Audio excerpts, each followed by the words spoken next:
your station. It's a refreshing lifestyle. Citi FM 97.3.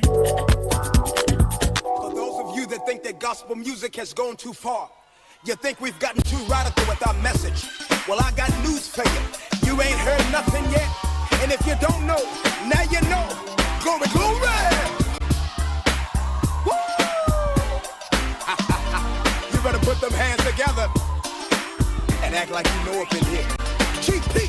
Lately I've been going through something that's really got me down. Put your hands together. Come on! I need someone, somebody to help me come and turn my life around. I feel like having some church up in here. Unleashing the power of Reggae Radio. This is Citi 97.1. Jesus, your love is so, it's so amazing. It gets me high up to the sky. Hallelujah. And when I think about your goodness, it makes me wanna stomp. You can't take my joy, devil. Makes me clap. Makes me clap my hands. Makes me wanna dance and stomp. Oh, you better put them hands together and have a Holy Ghost party with me. My brother, can't you see? I've got the victory. Stomp. No weapon formed against me shall prosper. I'm more than a conqueror. Can I get a witness up in here? Woo! Lately I've been going through something that's really got me down. Put your hands together. Put your hands together. This is the Citi Breakfast Show, the city's biggest conversation. Hallelujah. Come on and say with me, GP. I can't obtain it. Jesus, your love. Hallelujah. What does it do, y'all? Where to, y'all? Oh, when I think of His goodness. Come on and tell me what you want to do. Oh, yeah. Put them together. Shine. Makes me clap my hands. Makes me wanna dance and stomp. Put your hands together. Come on. Put your hands together. My brother, can't you see? I've got the victory. Now, young people, if you don't mind, I feel like having a little church in here. Because the devil is alive, because he's a Messiah. Bunch another level. Come on. Can you help me? When I think about the goodness and the fullness of God, make me thankful, pity the hateful, I'm grateful. The Lord brought me through this far. I'm trying to be cute when I praise Him, raise Him high. I keep it live, beat bumping, keep Him jumping, make the Lord feel something. Ain't no shame in my game, God's property. Hitting me with church, The ain't Citi stop. Breakfast Show. Rise above the noise. GP, are you with me? GP, are you with me? GP, are you with me? Come on, side. Come on, makes me clap. Makes me clap my hands. Makes me wanna dance and stomp. Oh, I feel it all in my feet now. Come on and say it. My brother, can't you see? I've got the victory. Oh yeah, we're stumbling Everybody say, because lately I've been going through some things that really got me down. I need somebody to help me calm and turn my life around. I can't explain it, I can't obtain it. Jesus, your love is so amazing. It gets me high, up to the sky. And when I think about your goodness, it makes me wanna stomp. Makes me clap my hands, makes me wanna dance and stomp. My brother, can't you see? I got the victory. Stomp. all my folks say, my cousin say, ain't it say, My morning is made. Keg Franklin, we're stomping. everybody say,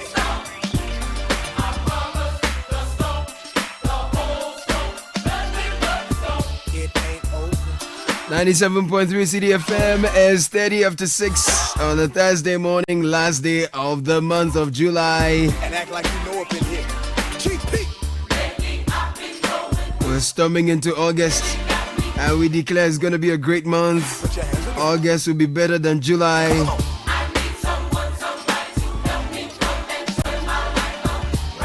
Our seeds will multiply. Some church up in here. Come on. Our harvest will be bumper. We're ending stronger than we started. We're stumbling into August.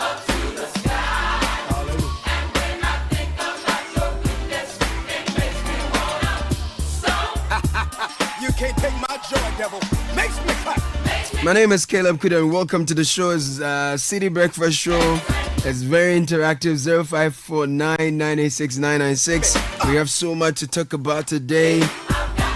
Big agenda to drive.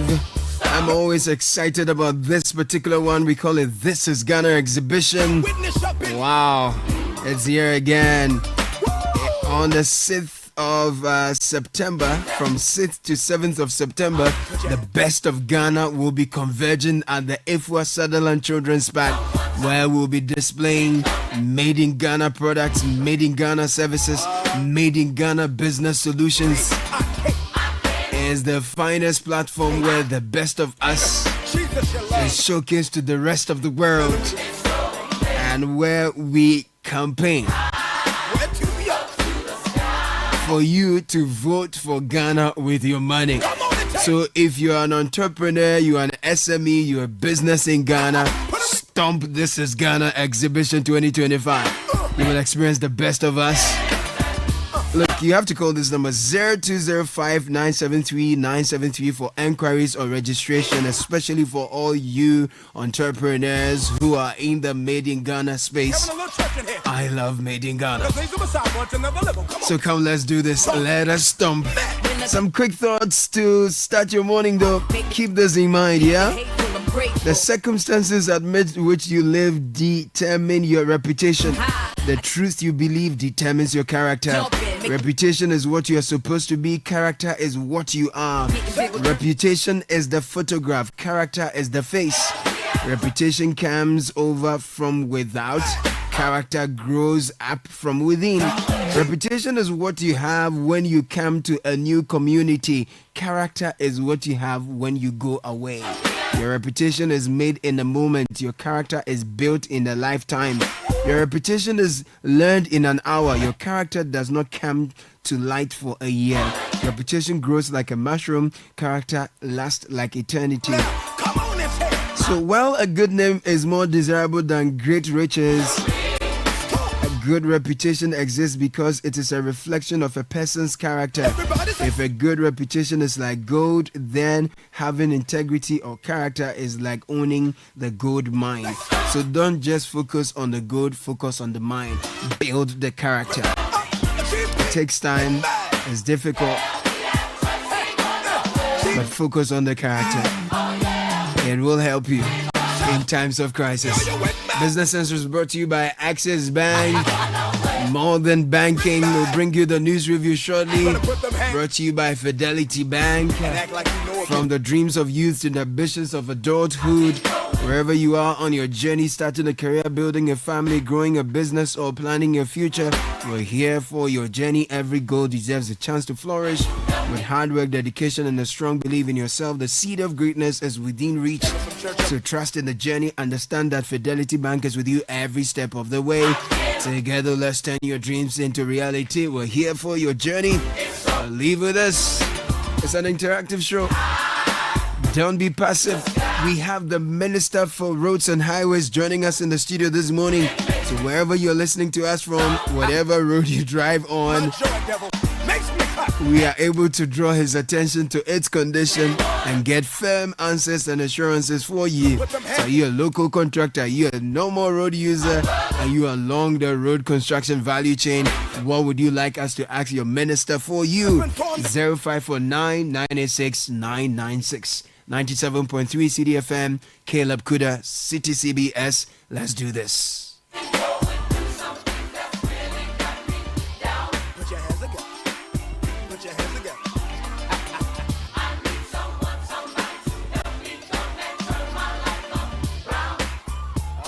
Hallelujah. Come on and say it with me, GP. Can't obtain. Jesus, your love. Hallelujah. What does it do, y'all? Where to, y'all?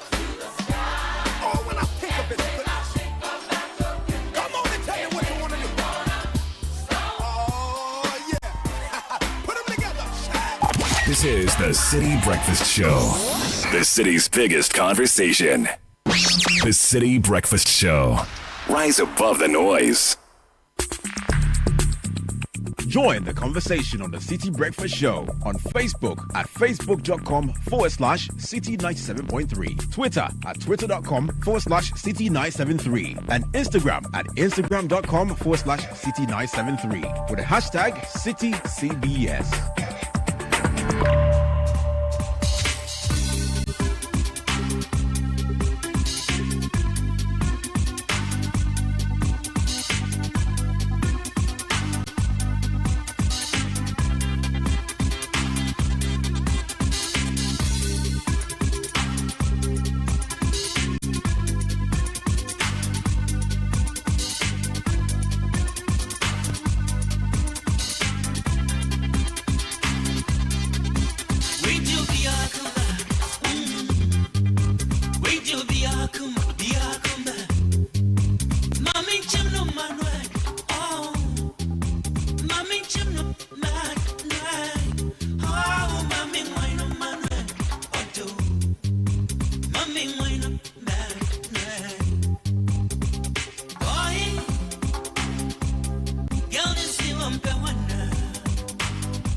Unleashing the power of relevant radio. This is City 97.3.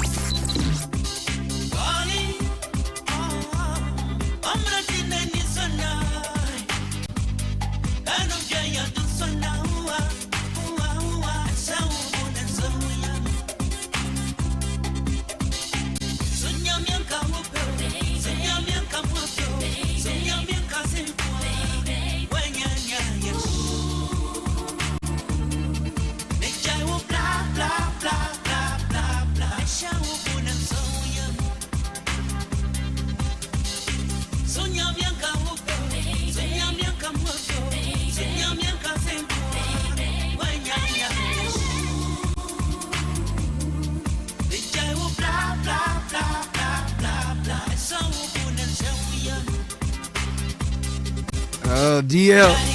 Charles Kojofosu.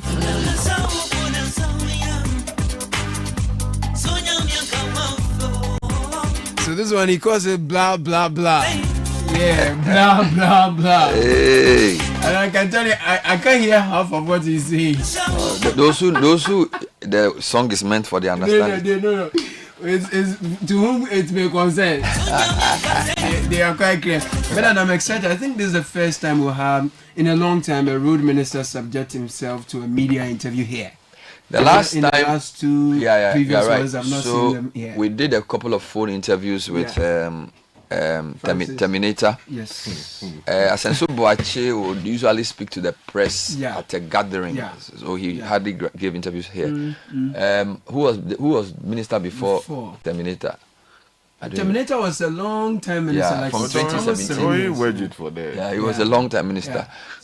Proud to him. I think the last time I had a minister here was under Mahama, this guy. Inusa. He gave interviews a lot. I was in level 200 at the time. Yes, and there was also one guy from Upper West. Jalula or something. No. This guy was Suleimana. Okay. He sat in this chair.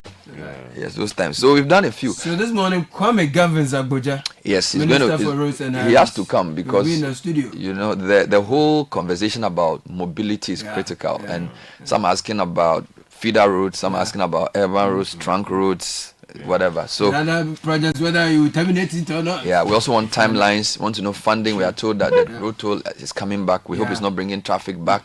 Shoddy jobs are done. Nobody's punished. Projects are abandoned. There's a lot. I feel like that ministry is a very critical ministry. Absolutely. And so somebody who leads that ministry should be public facing. It's not a ministry you just do anything else. And there's all these contractors and things. So 8 o'clock he will be here. You can send in your questions and we'll see how it goes. Absolutely. The mountains, the routes to that mountain. About what? Adakru Mountains. The last time I went to Ho, the road is pretty good. Just that there are some very, when you use the Sogakope to Ho road, I think because people speed on the road, the communities have taken the law into their own hands and built their own ramps. And bro, if your car is low, it will just damage it. So we need to discuss that too. Yeah. Sure. We'll get into Well, it. let's take off this morning. The Ghanaian Times says food prices decline. Some consumers in Accra yet to feel it. Also, the front page, we're talking about Kwame governs Abuja. He's here on the front page of the the Ghanaian Times and says, will not tolerate shoddy works. And renewed Boko killings. Act of sabotage that's coming in from President John Dramani Mahama. And the Ghana and Kuwaiti relationship, we are told that development partnership is being built on mutual respect and shared vision. The Daily Graphic, Boko violence deliberate. President Mahama directs peace enforcement. BOG drops policy rate to 25%. KNUST UNAIR qualify for TBSC quarterfinals. And GPC calls for peaceful by-election in Akwitia. In the center spread, new toll rate submitted to Parliament for approval, according to our guest for the morning, governs Kwame Agboja. Meanwhile, President unveils plans for development of the Savannah region. The Chronicle says Edu Chum is the best candidate for MPP, says Odike. Okay. Oh, but you can't learn from him in a long time. What He's at all is going on? Hey, they fire from there. At all is going on. Every week there's a new favorite. Because there was a first one was Baumia. Yeah. Then Brian took Cape. Yes. Japan came along. Yes. Kennedy's supposed to say he's winning. Yes. Now Edu Chum, Reverend, is in the As said by Odike. Odike. So, if you believe Global Odike Analytics.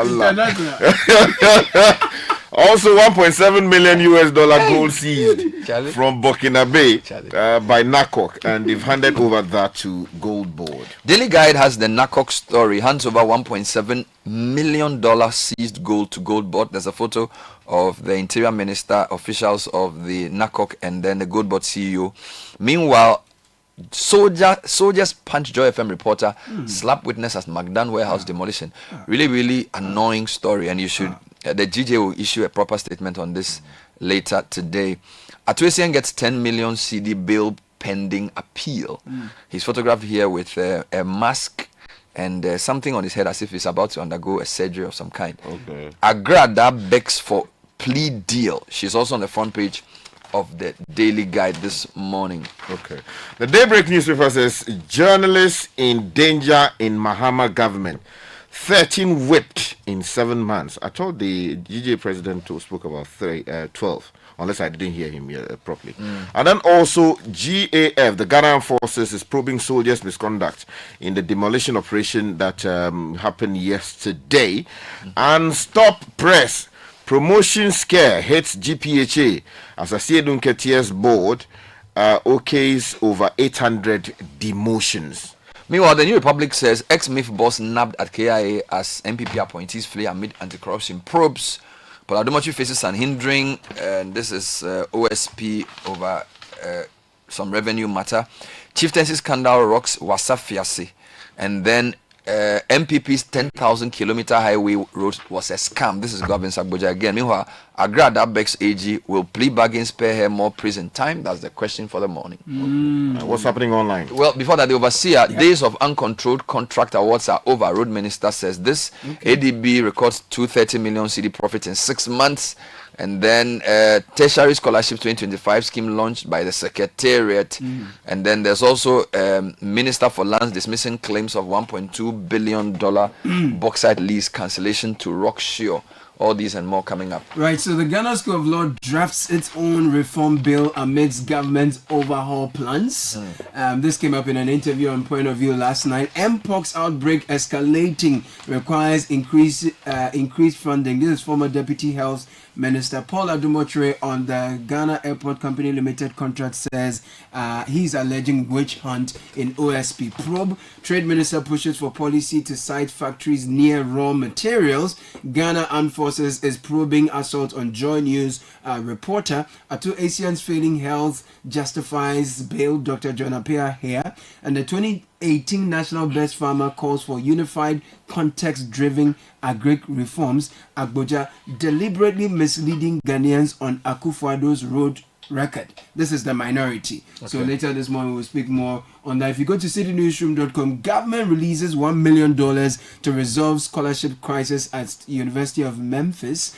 And economist questions timing of BOG's aggressive rate cut despite easing inflation, and prices set to drop further as BOG slashes policy rate. If you go to My Joy Online quickly, myjoyonline.com, Lands Ministry denies cancellation of 1.2 billion bauxite deal awarded to Rockshore International. That's the lead story here. And soldiers forced Magdan CEO others to kneel at gunpoint. This is Joy News reporter recounting assault, and then the assault on them also is reported here as well. If you go to the High Street Journal, so right here it says that Economist says a 300 base point cut in policy rate enough to lower borrowing costs for businesses, and Ghana's import cover strengthens to 4.8 months as reserves rebound. So maybe Sky, well, I want to start with the journalist one, Yes. you know, because I mean the irresponsibility that some people bring to their job is completely unacceptable. Yeah.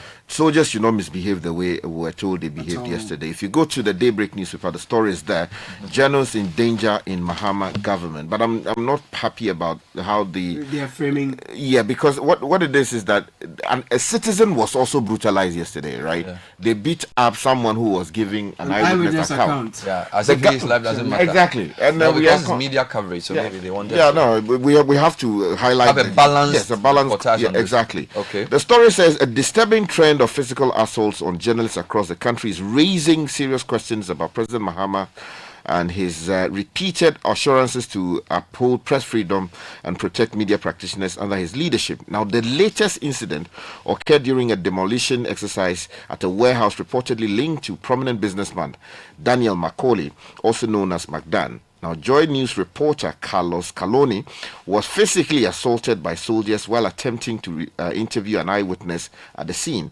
Now, this is the 13th recorded case of journalist assault in just 7 months, a figure that paints a grim picture of deteriorating safety environment for media personnel in Ghana. Yesterday, the Journalists Association president was saying that on average, they would have 12 normally a year. But in 7 months alone, they are doing that figure. So let me give you a couple of reactions. Government slams what happened. So this is Channel 1 News Online. The government has strongly condemned the attempted arrest of Carlos Caloni and the assault of an eyewitness by a soldier at a demolition site, describing the actions as utterly unacceptable. Now, in a statement issued by Minister for Government Communications and Presidential Spokesperson Phyllis Kwachu Fosu, the administration reaffirmed its unwavering commitment to press freedom and the safety of journalists in Ghana. Now, the government also reiterated its broader commitment to safeguarding the rights and security of citizens and has directed some action to be taken. Now, the armed forces has also issued a statement. They say they are beginning a probe into the assault. The armed forces has launched an investigation into the conduct of some of the same guys, right? Now here's a statement issued by PR department. The probe follows a directive from the presidency. In line with the directive from the presidency, the armed forces wishes to inform the general public that investigations have begun into the inappropriate conduct of some soldiers during an encounter with some journalists. The statement said, signed by Captain V.A. Ahin, acting director of PR. The release assured the public that the investigation would be thorough and those found culpable would be dealt with. Now, what is the GJA itself saying? GJA has condemned the incident, has demanded arrest and interdiction. So President of GJA, Albert Kwabena Jumfo, I want to call him Comrade, Albert Kwabena Jumfo, has called on the government, all this is Citi Newsroom by the way, to immediately arrest and interdict the national security operatives involved in the recent assault and detention of Carlos Caloni and the other person. Speaking on Eyewitness News on Wednesday, he welcomed government statement condemning the act but described it as inadequate, insisting that mere condemnation without swift action is not enough. Yeah, meanwhile, Carlos Caloni says he's psychologically unwell. He spoke to us on Eyewitness News yesterday when he says that, there's a quote, when the issue of whether I was recording the kneeling of Magdan CEOs or not, about 5 or 6 military officers rushed to me. Some were trying to take my phone and one said he would slap me. By the time he said that, he had landed a heavy punch on my neck. By the time I turned around to look at him, he had landed a second punch. My neck hurts. As I speak with you now, I'm with a medical doctor and they are attending See, if to nothing me. happens to these guys, then they will be emboldened to keep doing it. Yeah. When the police guy slapped the journalist in Ablekuma North, he was immediately interdicted. The armed forces beyond, what are you investigating? There is You've seen the video everywhere. So You stop. say you are going to prove. You know that what the people did was wrong. If you want us to take you seriously, act swiftly. Telling us you're investigating doesn't mean anything, because you see, this is not 1985. Now we can all see the video. Suspend them. And So don't come and tell us the guy has been caught beating somebody on TV. You are telling me you're investigating. Investigating what?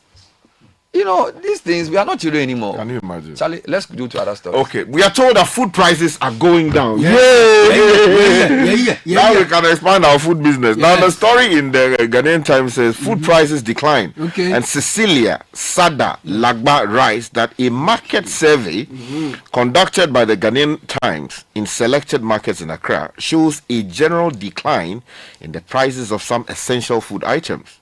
Now, a visit to the Agbogloshi, Adabraka, where we live, or where we are, and Medina markets revealed that prices of many commodities have indeed declined from levels recorded in January this year, though some variations remain depending on location and availability. So let me give you some figures. Now, a paint bucket of onions, Sabala, we should use metric, paint bucket, olonka. These things, anyway, go on. What's a paint That's bucket? our Which paint bucket? Is Is it simulating paint or? I mean, Charlie, If you go to the market, you know. The market people know. Yeah, they don't want that. we are just not serious. Which was priced at 120 Ghana cedis in January, Where the thing? now sells between 40 Ghana cedis and 60 Ghana cedis. That's a huge reduction.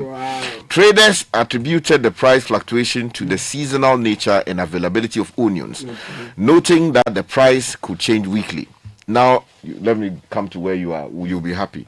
25 kg bag of Royal Aroma rice, previously sold at 650 Ghana cedis, and is now going for 585 Ghana cedis. In line with this, traders at the Medina market reported selling the same bag for 380 Ghana cedis, down for 430 Ghana cedis in January. Now, additionally, the price of 25 liters of cooking oil has seen a significant decline from 980 Ghana cedis in January to 640 Ghana cedis, according to the Finance Ministry. Now, traders at Medina market reported an even lower price of 510 Ghana cedis, down from 770 Ghana cedis earlier this year. It goes on and on and on to give you other There's a prices. If related you're interested, story- grab the Ghanaian Times. A related story on citynewsroom.com that is linking this to the policy rate cut. Okay. Emmanuel Pong reports that prices set to drop further as BOG slashes policy rate. So his analysis is that traders and the business community may be compelled to further reduce prices following the BOG's decision to cut its benchmark rate by 300 basis points, which is the sharpest reduction in recent years at one go. Now, the committee voted unanimously for this reduction. The policy rate now is 25%, down from 28%, a move widely seen as a strong signal of confidence in the Ghana's economy.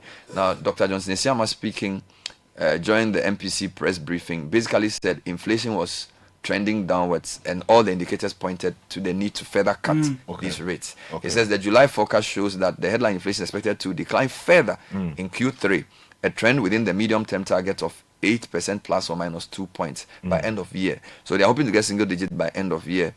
And then, of course, since the MPCs last met, inflation has come down to 13% from 18 in May, largely due to the cedi strengthening against the dollar.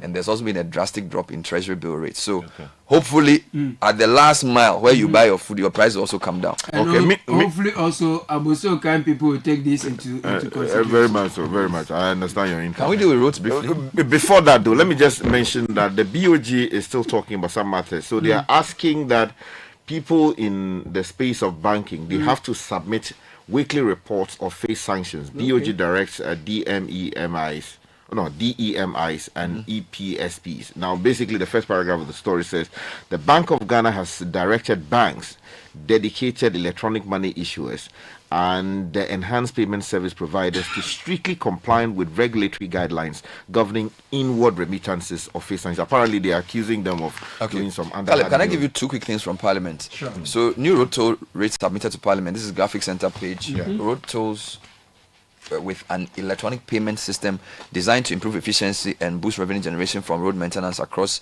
major highways in the country are to be introduced by the government. In line with this, proposed new toll rates have been submitted to Parliament for approval in accordance with the law. Now, speaking at the Government Accountability Series in Accra yesterday, Minister for Roads, Governance Abuja, said the system would replace cash transaction at toll booths with digital payment options, including mobile money and electronic card transactions. Now, you move at the I don't know. Maybe I don't know. He'll come explain today. Okay. Now, but the key thing is that the rate itself has been sent to Parliament for approval. Okay. Now, still in Parliament, in health, the former Deputy Minister for Health and MP for Akim Oda is saying that the Mpox outbreak is escalating and requires further funding. Speaking on the floor yesterday, Akwesi Agyeman cited updated figures revealing that Ghana had recorded 282 confirmed cases and 1 death, with infections reported in 14 out of the 16 regions. He criticized the apparent lack of national attention on the outbreak and is asking for support for the Ministry of Health. So this is a guy, I think he's a ranking member or something, or he was a deputy minister in the past. Deputy Minister. So he's saying that the government should take this thing more seriously. And I think that's a good call. Yeah, I think he coming was from. not speaking yesterday. He spoke a day before. Yeah, I think. Well, they reported July 30. Yeah. Akwesi Agyeman cited updated figures revealing that there's apparent lack of national interest, and then he's saying that there's need for more resources to fight it. But let me draw your attention quickly to shoddy road projects. Now, if you go to the center spread of the Ghanaian Times, that story says we will not tolerate shoddy work. The roads minister is warning. Again, from yesterday's event, he's saying that from now onwards, stakeholders in the road construction value chain, including contractors, consultants, and staff of agencies under the Ministry of Roads and Highways, who renege on their responsibilities leading to road works that are shoddy, will be held responsible. The sector minister governs, Kwame Agboja, has warned. We are no longer going to tolerate any shoddy work under any circumstances. Mr. Agboja, who is also the MP for Adaklu, told journalists So yesterday. Ato Asian gets 10 million Ghana cedis bill pending appeal. Story on page 3 of Daily Guide. The Court of Appeal has granted convicted founder of defunct Capital Bank William Ato Asian a bill of 10 million Ghana cedis pending an appeal against his 15-year prison sentence. This comes at a time when there is growing call on President John Mahama to pardon Ato Asian, who is said to be critically ill. He was sentenced to 15 years imprisonment on October 12, 2023 for embezzling funds of the defunct bank, leading to its collapse. 2 pieces of good news in education. 5,000 students will benefit from local scholarships, according to Mr. Kweku Asafweje, Registrar, Ghana Scholarship Secretariat. This is back page of graphic. Government releases $1 million to resolve scholarship crisis at University of Memphis. Sami Yafi is reporting that the same Scholarship Secretariat has announced that the government has made available $1 million to help settle outstanding arrears owed to authorities at the University of Memphis in the US amid fears of looming scholarship revocations, evictions, and possible deportation of Ghanaian students. Meanwhile, though, Paul Adomochu is not happy with the OSP. Which hands? Exactly. Yeah, but the Ghana School of Law is also drafting its own reform bill amid government overhauls. Okay, that's good. That will be it for the news review. Thank you, gentlemen. This is the City Breakfast Show, the city's biggest conversation. Join the conversation on the City Breakfast Show on Facebook at facebook.com/City97.3, Twitter at twitter.com/City973, and Instagram at instagram.com/City973 with the hashtag CityCBS. Oh, that rhythm, yeah, sweet. So that tune, yeah, got mad up that Christmas and beyond. You know, see, so tell a lick, yeah, them fi come join up. Hey, DJ, me say that tune, yeah. And MTN pulls up for us together with EcoBank as we bring you the City Breakfast Show, the breakfast edition of the City Business News. So MTN EcoBank, proud sponsors of this particular segment, will be presented to you by the lovely Nashika Caesar. Now you've pulled up. I have. Yes, you've pulled up this morning. Good morning to you. Good morning, Caleb. Hello and welcome to the breakfast edition of the City Business News, proudly brought to you by MTN, Goil and EcoBank. I'm Nashika Caesar. Coming up, Governor of Bank of Ghana, Dr. Johnson Isiama, maintains he is under no pressure to reinstate revoked banking licenses. Also coming up, business community eyes price cuts as Bank of Ghana slashes policy rate to 25%. And later, analysts urge sustained operational efficiencies across state banks amid National Investment Bank's turnaround.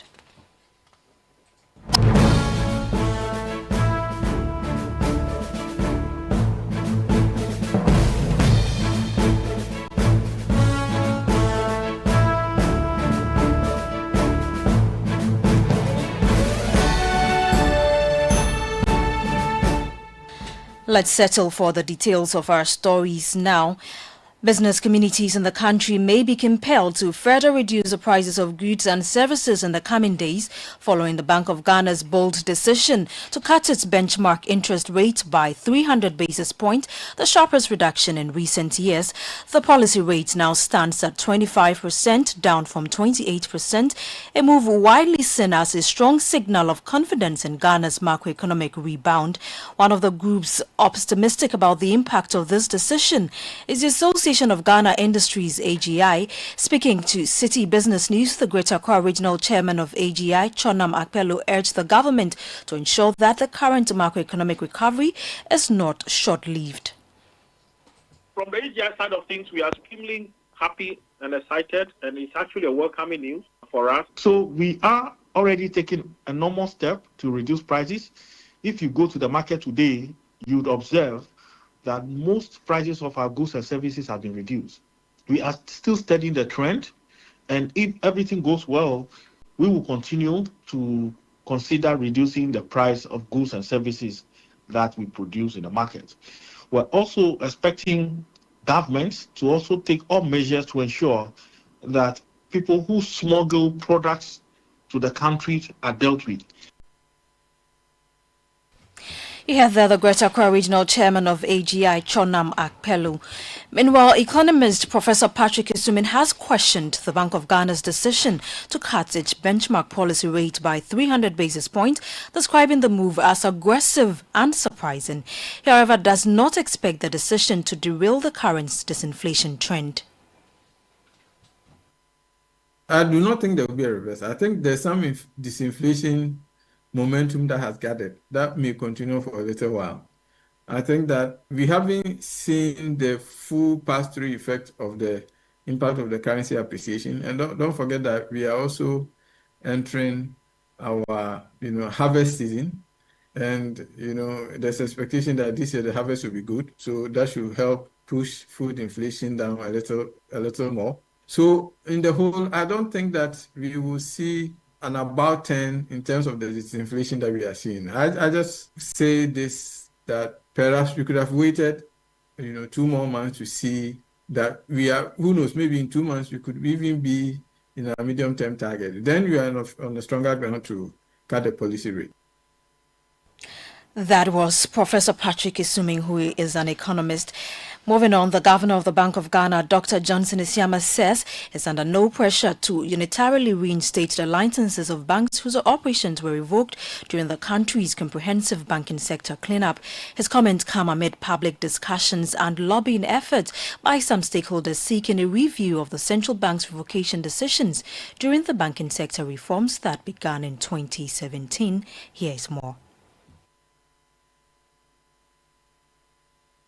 Responding to a question from Citi Business News at the 125th MPC press briefing, Dr. Isiama clarified that reinstating licenses is not a unilateral decision. No, not at all. Remember, the resolution framework is working. I came into office to find that a lot of progress have been made. Some cases are in court.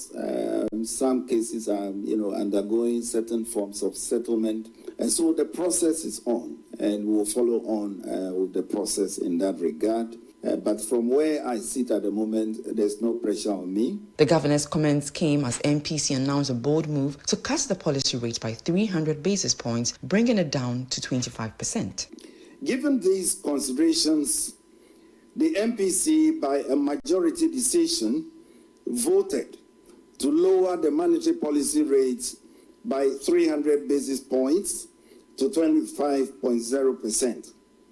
And looking ahead, the committee will continue to assess incoming data and likely reduce the policy rate further should the disinflation trend continue. On the back of the strong gains of the Ghana Citi, Dr. Johnson Isiama highlighted plans to minimize black market operations. The black market is in fact illegal, much as we do not expect them to disappear.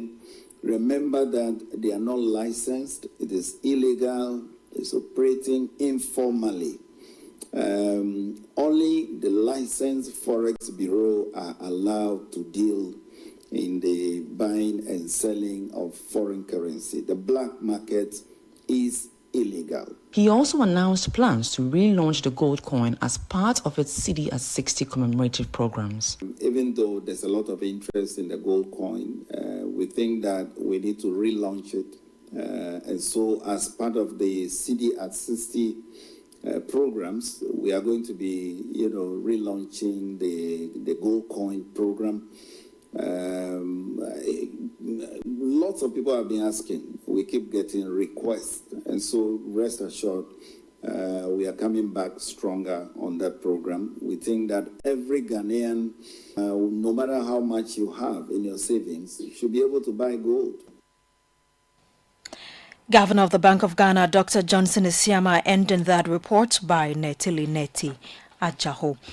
Away from that, financial analysts are calling on the government to sustain operational efficiency and governance reforms across state-owned banks as early signs of recovery begin to emerge in the sector. This follows the National Investment Bank's return to profitability, posting a 74.3 million Ghana cedis profit before tax in the first half of 2025, while the Agricultural Development Bank PLC ADB has also posted a profit after tax of 230.5 million Ghana cedis for the first half of 2025. Professor Godfred Bokpin is a professor of finance at the University of Ghana Business School, and he describes the bank's performances as a reflection of improved oversight, commending the government's ongoing efforts to strengthen corporate governance within state-owned financial institutions. I also want to commend the Minister of Finance here in terms of his approach in restructuring these banks. And here I'm talking about the fact that the government, through the Minister of Finance, has reached out to certain professionals with experience to now lead the boards of some of these state-owned banks. Okay, I'm talking about ADB Bank, and then also NIB. If you look at the board composition, the board chairs, and the rest of them. So I think to some extent, yes, we are seeing some fruit from that end, but sometimes you need a long period of time to be able to assess how things will turn out. He had the economist, Professor Godfred Bokpin. Now, the importers and exporters are urging the Bank of Ghana to swiftly address persistent challenges in accessing foreign exchange through commercial banks.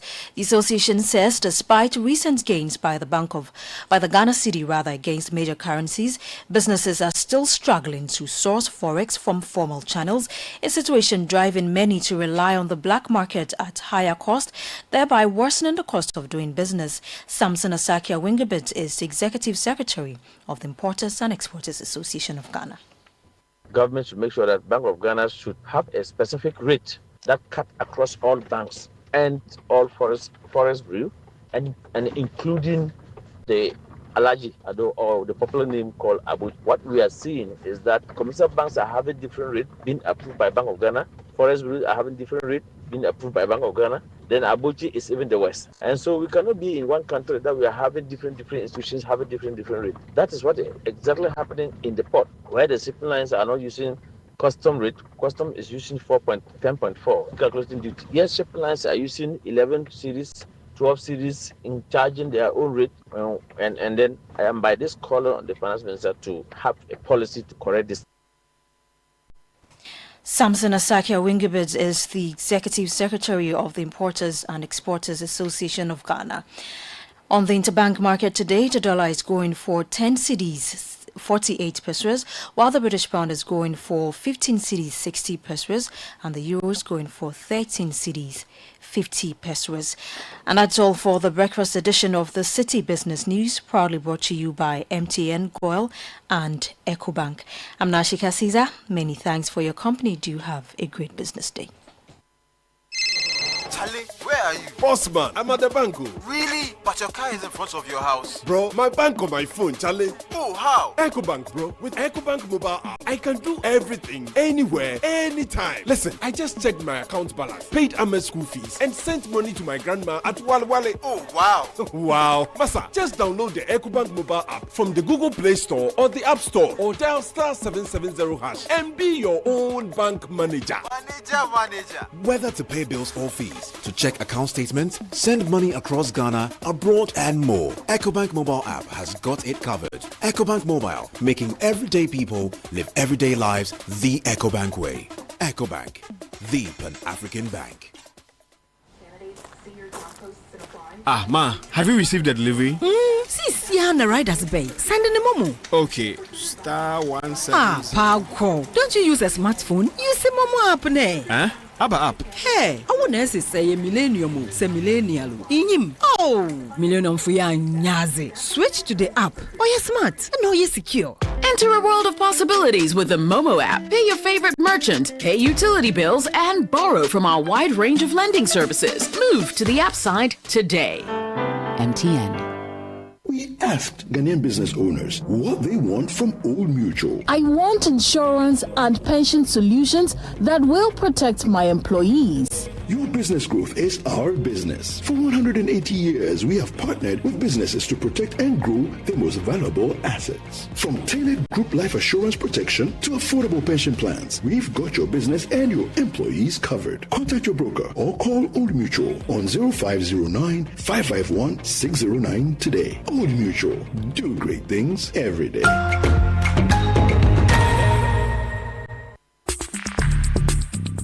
Join the conversation on the City Breakfast Show on Facebook at facebook.com/City97.3, Twitter at twitter.com/City973, and Instagram at instagram.com/City973 with the hashtag CityCBS.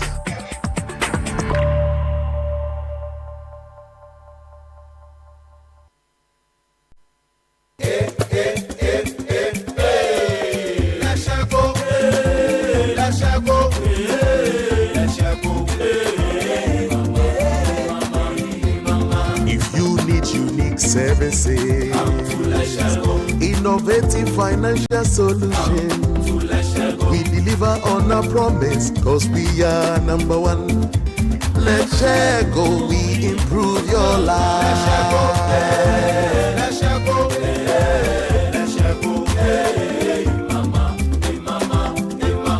Even when you're stuck with nothing, no matter your situation, let's share go, we improve your life. Let's share go, let's share go, let's share go, hey mama, hey mama, hey mama. Let's share go, we improve your life. Papa Lolo Ankasa, Polita is everywhere, durable and authentic. Stronger brand you can trust. Polita, we get some more. Sumo super and the Polly chale we dey Papa no no Papa no no no Papa no no Papa no no no Papa no no Ankasa Polita the original, always the best. Do you ever wonder how your car's engine is doing as you drive? Not often. Does it feel confident and protected, or is it tired and struggling? I have a busy schedule, so I leave matters of my engine to Shell V-Power. With Shell V-Power, you can feel confident because it is the best ever fuel designed for performance and efficiency. Shell V-Power removes performance-robbing deposits, so you can feel protected. Fill up with Shell V-Power at a Shell service station near you. Feel confidence, feel protection, and feel performance over and over again with Shell V-Power. Fuel the feeling with Shell V-Power. Go well. The City Breakfast Show. Rise above the noise. Yo, Tony up, guys, Tony up.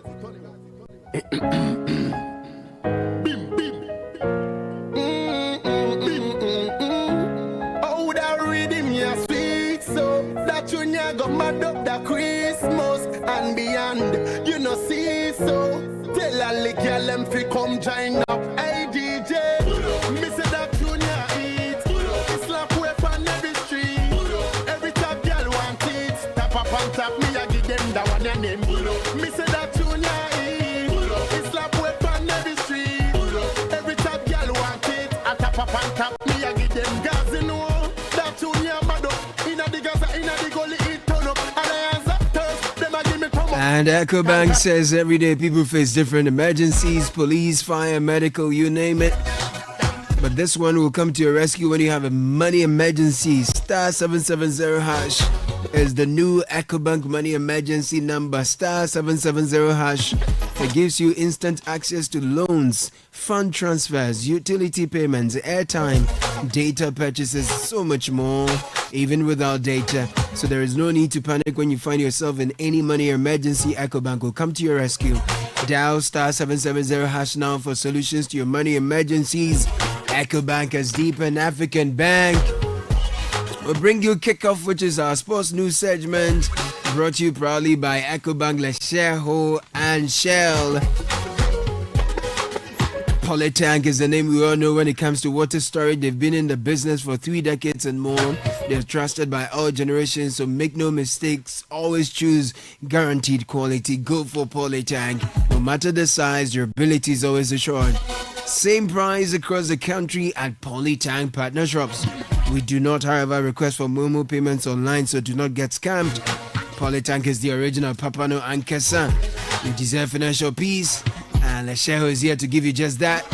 Life comes with financial challenges, but with Lesheho, you don't have to face them alone. Whether it's education, rent, or unexpected expenses, we've got the right loan to meet your needs at the right time. Simply call or WhatsApp Nana on 02700 4799. T's and C's apply. Lesheho, let's improve life. Now, how do you want your engine to feel today? Like Fred Tetejabano, confident, protected, ready to perform. If so, then let's talk about Shell V-Power. Shell V-Power with dynamic Dynaflex technology specially formulated to clean and protect your engine, giving it that boost it needs. Designed to remove performance-robbing deposits so that your engine performs at its best. So fill up with Shell V-Power at a Shell service station near you and feel performance, fuel confidence, fuel protection over and over again. Feel unbeatable because the best choice feels just right. Feel the feeling with Shell V-Power. Shell go well. The City Breakfast Show. Rise above the noise.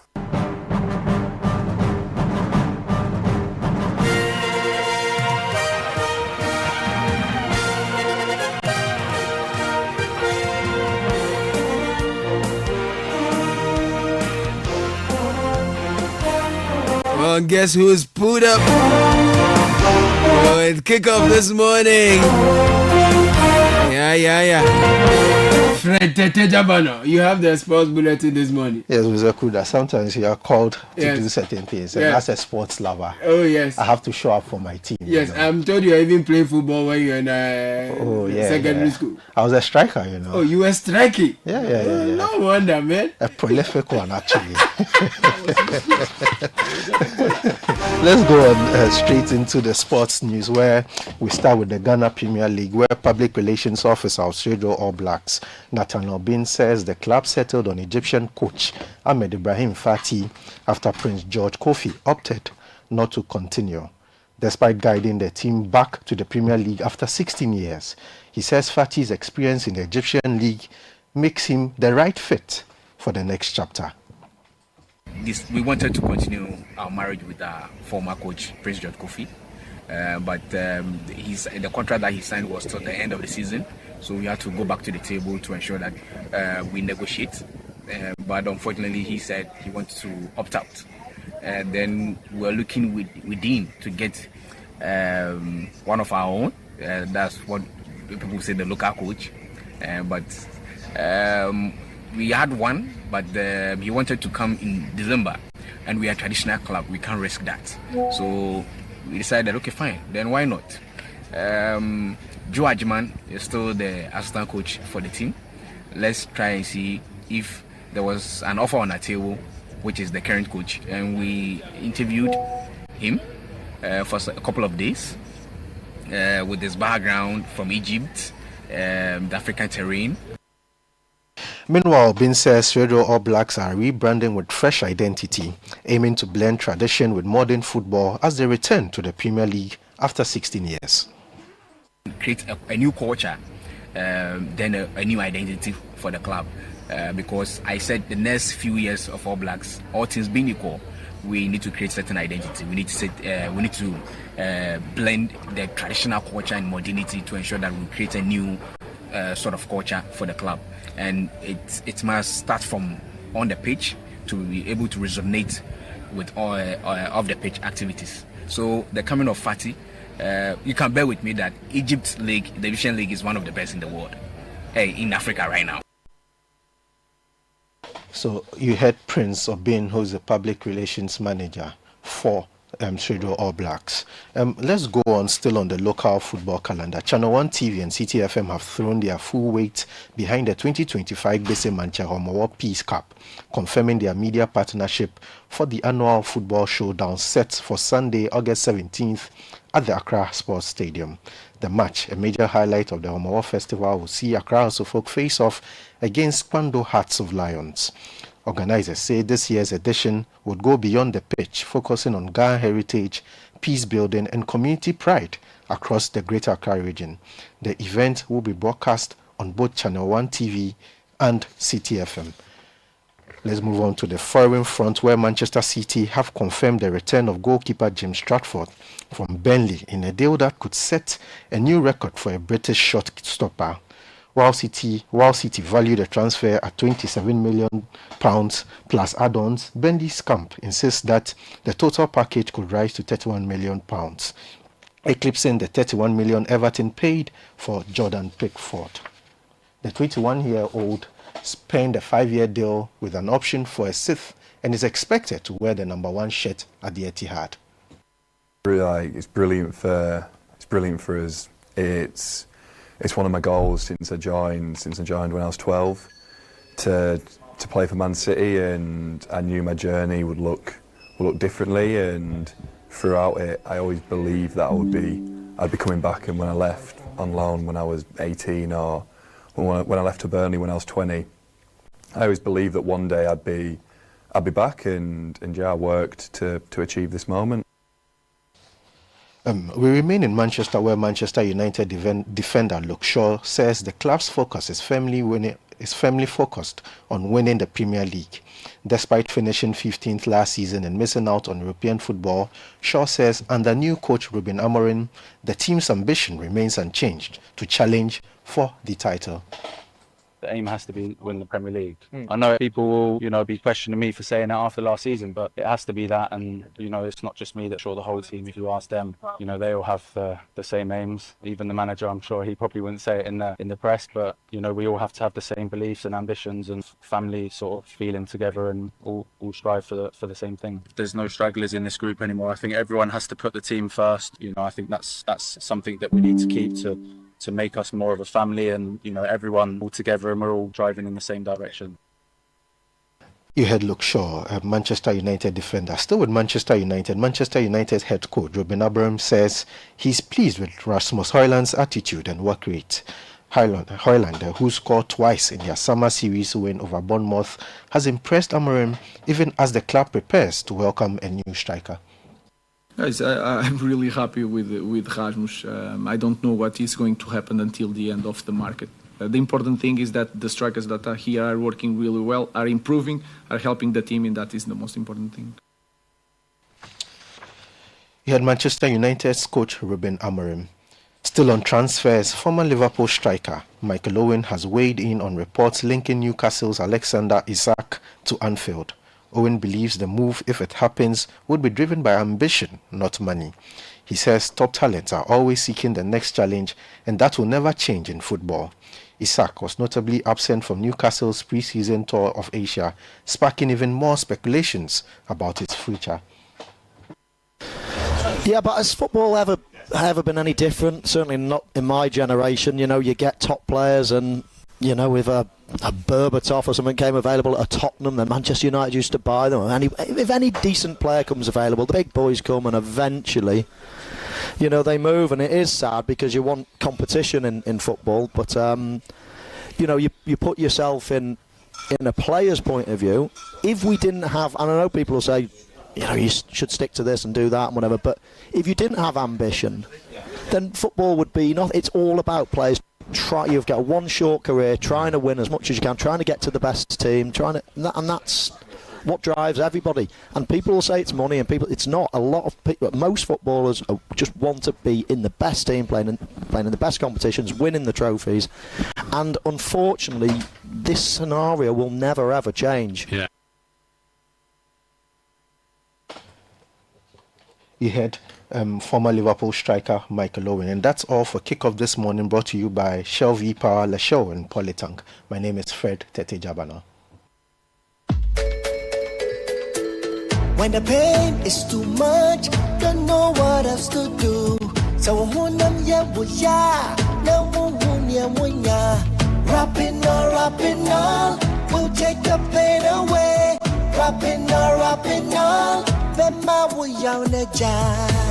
Rapinol is what you need. Rapinol will relieve you of all aches and pain in your body. Rheumatic pain, menstrual pain, body pain, toothaches, and other feverish conditions. Rapinol is a quality product from Danex Itin Starwin PLC. If symptoms persist after 48 hours, consult a physician. Not suitable for children below 16 years old, asthmatic, and ulcer patients. This advert is FDA approved. We asked Ghanaian business owners what they want from Old Mutual. I want insurance and pension solutions that will protect my employees. Your business growth is our business. For 180 years, we have partnered with businesses to protect and grow their most valuable assets. From tailored group life assurance protection to affordable pension plans, we've got your business and your employees covered. Contact your broker or call Old Mutual on 0509 551 609 today. Old Mutual, do great things every day. The entries have been received and the marking has begun. Who makes it to the next round of the Literacy Challenge 2025? Randomly selected entries will be read on 97.3 City FM on Brunch in the City and the Traffic Avenue, and on Breakfast Daily on Channel 1 TV. Stay tuned to 97.3 City FM and Channel 1 TV to find out who makes it to level 2 of the Literacy Challenge on Monday, 4th August 2025. Level 2 Aptitude Test. The top 50 contestants from across Ghana to make it to the next round shall take part in a written aptitude test on Saturday, 9th August 2025 at 12 noon at the British Council, Accra. Grand finale. The top 10 contestants chosen from level 2 shall compete for the grand prize of 10,000 Ghana cedis in a classic quiz competition on Friday, 15th August 2025. The Literacy Challenge 2025 is powered by Citi FM, supported by Channel 1 TV, and sponsored by Belmu and GB Assessment.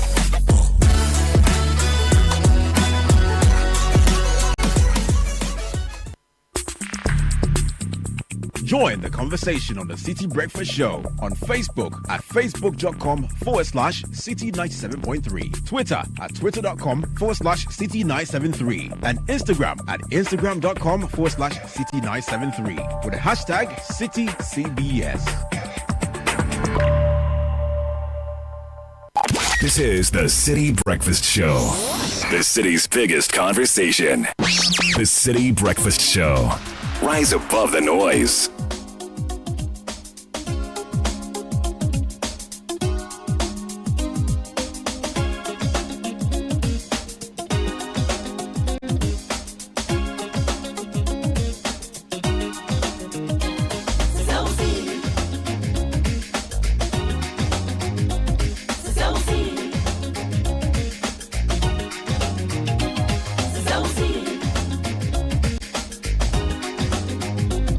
So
The power of relevant radio. The City.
And I'm Bema Amansan Adadamo. And now Betty, yes, Daddy Lumba or Daya, one sorry. On him to phone, I feel you to know, I be a channel. Daddy Lumba home, my baby, and Sabribia, or to the Dolphin chain. Ain't go see that vein and I'm a Sabadam. Dan Beffy, this is dog, or so you know when I phone. We sure what you go be out, you'll see what from into my. We sure what you go be out, you'll see what from into my. Who find me from my grandson, doctor. Any bro, when you have your right, make yourself bigger.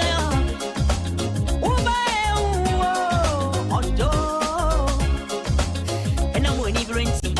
Sorry, I'm not in a movie more. Viana, many was you. I train more of you. Me, I met you so soon.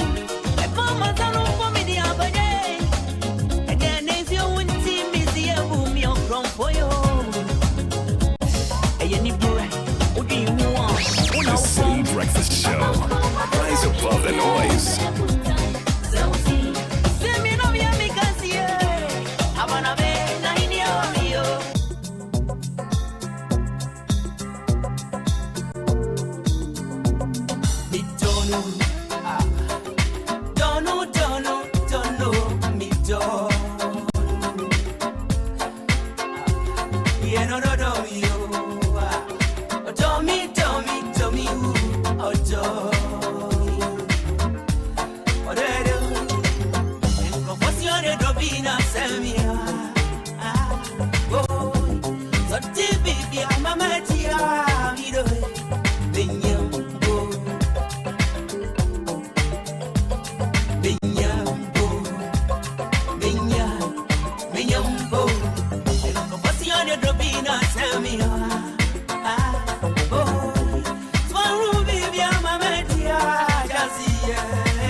What I need is a tribute. I want me to more every day.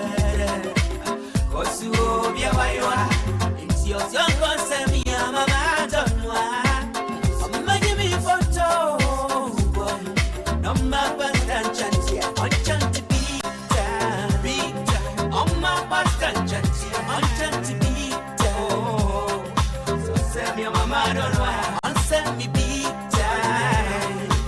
7:36, bringing you some Lumba tracks as we brace up for a big day.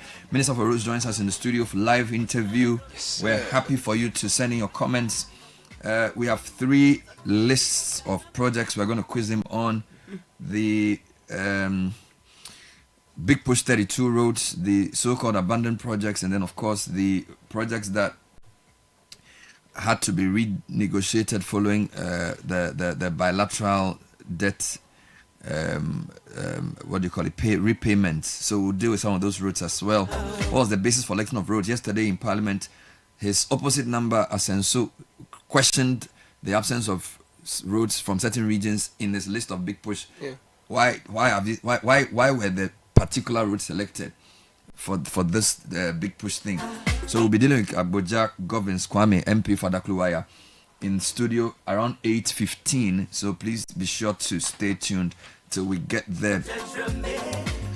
Get Translight Solar today. Save up to 70% of your electricity bills. Enjoy clean and reliable energy without breaking the bank. Here's the best part: you don't need to pay the full cost up front. We're offering an opportunity to own a complete solar system by paying just 30 to 50% of the cost and spreading the rest over 12 to 36 months. Get in touch now for your early bird deals. Call 0256 040838 or just go to translightsolar.com for more information. Translight Solar, where there's sunlight, there is Translight. Now, do you want a British degree at a fraction of the cost, or a vibrant student experience in a community that builds your confidence and equips you with real-world employability skills? Well, enjoy all these and more with scholarships available to support your academic journey at Lancaster University, Ghana. Be taught by expert faculty trained to UK standards right here on our campus. Visit lancaster.edu.gh or call 0248 656 274. And when Republic Bank says they are the one for you, they actually mean they are the one for you. That's why they've reduced their city mortgage interest rates even further to a new low. This means you can afford to own your dream home on your own terms. Don't wait. This offer is available for a limited period only. We also urge those who have a mortgage with other banks to switch to Republic Bank, where you can get a better mortgage deal. Go to myrepublic@republicghana.com. That's the email address, or call 054 010 9649. Republic Bank, we are the one for you. And get ready for the biggest reunion of the year as the Tech Alumni Homecoming 2025 is happening from the 1st, that's tomorrow, to the 3rd of August 2025 on the beautiful campus of KNUST Kumasi. The theme is celebrating our legacy, building our future. Join fellow technocrats from across the world for an exciting lineup of events. We have a guided campus tour to relive our golden memories. There's a faculty-based mentorship session, a grand opening ceremony, an innovation exhibition, dazzling networking cocktail, and the unforgettable Generations Jam that will be featuring big time the legendary Daddy Lumba. So we reconnect and rewind, right? And one. So that's not all. On Saturday, get your heart racing with Heart Walk, plant a legacy with tree planting. Enjoy a hall-based activity and compete in thrilling sports at Pajo Stadium. Wrap it all up on Sunday with a soul-lifting Thanksgiving service. So don't miss this historic moment to reconnect, reflect, and reignite the tech spirit. The date again is 1st to the 3rd of August 2025. KNUST campus is the venue. Now, the University of Professional Studies Accra, UPSA, in partnership with the Catholic University of Milan, Italy, and the E for Impact Foundation is inviting you to apply for the MBA in Impact Entrepreneurship and Innovation. Here's what you get: a dual globally recognized MBA, Ghana and Italy, a hands-on practical learning experience, access to a business and investor network, a full week in Italy for networking, matchmaking, and mentorship with international experts and investors. If you're an entrepreneur or startup founder, career-driven intrapreneur, or someone with a big idea, this is your moment. Send us a WhatsApp now to Dr. Andrew Ayiku, the program coordinator, on 0244 760 425. Email ayiku.andrews@upsmail.edu.gh. Do not miss out. Now, Anglo Good Ashanti Ghana wishes to caution the public against engaging in investment schemes being promoted on social media and allegedly being offered by Anglo Good Ashanti Ghana, including the TikTok account promoting an Anglo Good Ashanti investment scheme. Anglo Good Ashanti Ghana does not operate and has not authorized any person to offer any investment scheme on TikTok or any social media platform. Still, stay alert, protect yourself from fraud, and report suspicious activities to the nearest police station. For verified information, visit anglogoldashanti.com or call 0556 582 933 0556 582 933. In business, every moment without the right solution is an opportunity missed. As a business owner, you deserve a solution that can take your ambition to the next level. Introducing the Absa MobiTap, the solution that turns your Android device into your ultimate business partner. With just your near-field communication-enabled mobile device such as your phone, you can accept payments from debit and credit cards, plus mobile wallets quickly, easily, anytime and anywhere. So, is your business ready for the next level? Visit your nearest brand today, sign up for Absa MobiTap and unlock your business potential. T's and C's apply. Your story matters. Absa.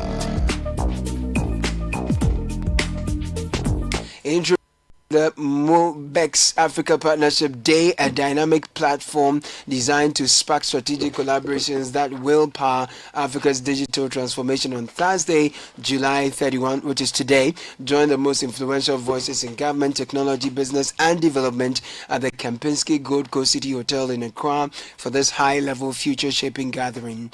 This debut edition will feature Honorable Julius Deborah, Chief of Staff at the Presidency. He's a special guest of honor.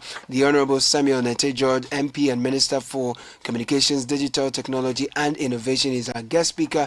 Dr. Johnson Esiama, Governor, Bank of Ghana. Mr. Moses Bading Jr., CEO, Margins Group. As Mobex Africa marks 10 years of catalytic impact, Partnership Day signals a renewed commitment to the continent's digital sovereignty built on the pillars of innovation, infrastructure, inclusion, and impact. So institutions and organizations interested in being part of this transformative movement should contact Kofi Buedi on 0540 844-261. It's strictly by invitation, so please call. Mobex Africa Partnership Day, driving Africa's digital future.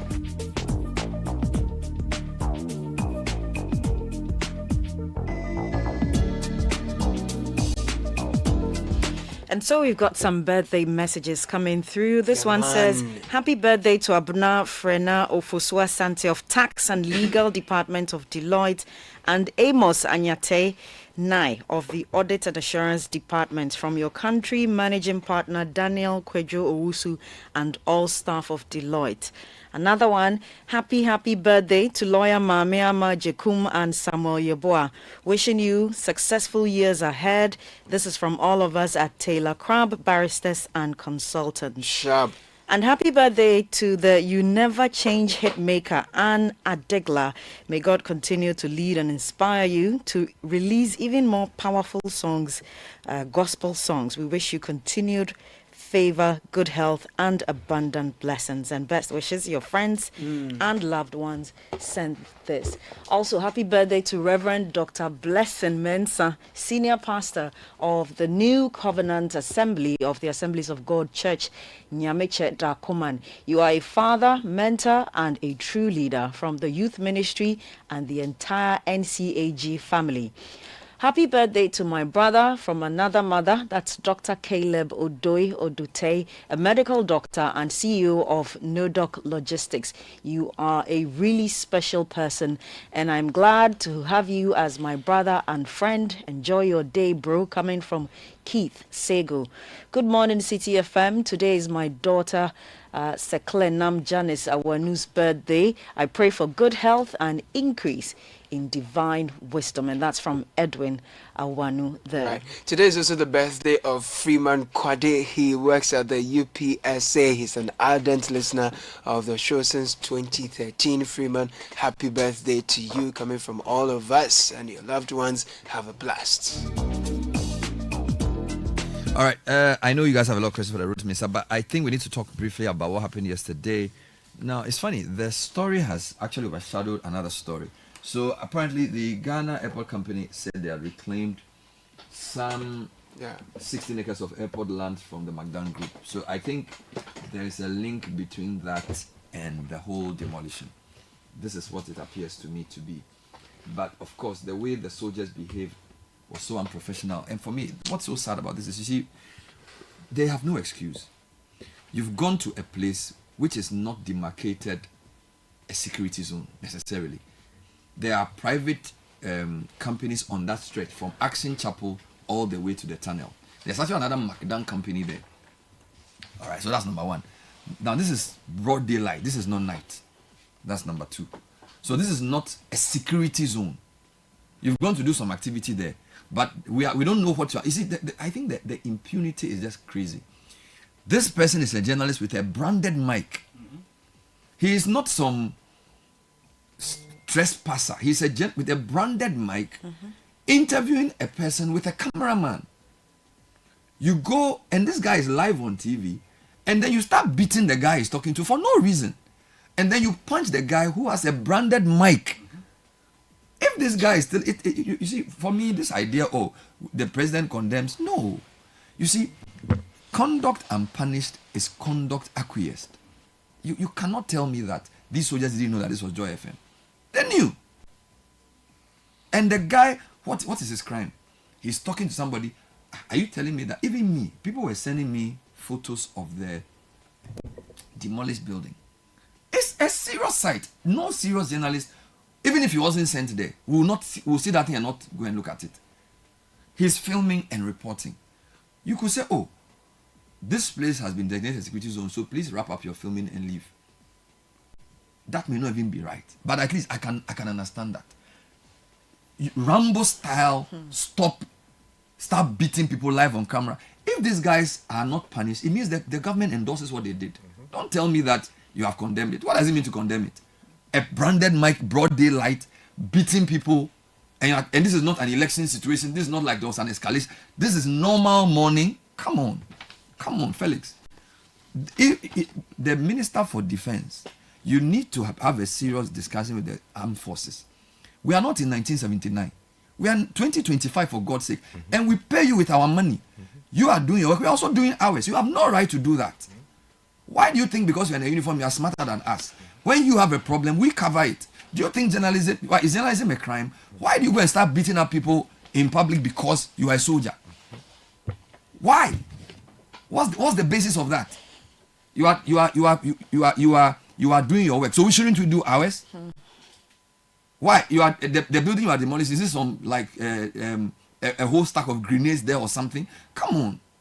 We are not kids. The government should take serious action against this conduct. If the president says we are in a reset and he doesn't support impunity against journalists, he must put where his money is where his mouth is. These guys should not be allowed to go unpunished. It's impunity of the highest level that you bring two cars and the guy identified, you should listen to me and say, he's told them, I am a journalist. He has a branded mic. And you're beating the guy even though he's being recorded, even though the thing is live. And you tell me that, what are you talking about? What are you talking about? And the other guy was interviewing, what is his crime? If he's seen something and he's telling a journalist, shouldn't he tell a journalist? Is there a rule that when a journalist is interviewing you about something that has happened because it was done by soldiers, it shouldn't be reported? Are we in a war zone? I mean, this kind of behavior. You see, we are not under military rule. We are in a civilian government. We are ruled by laws. Nobody is above the law, including soldiers.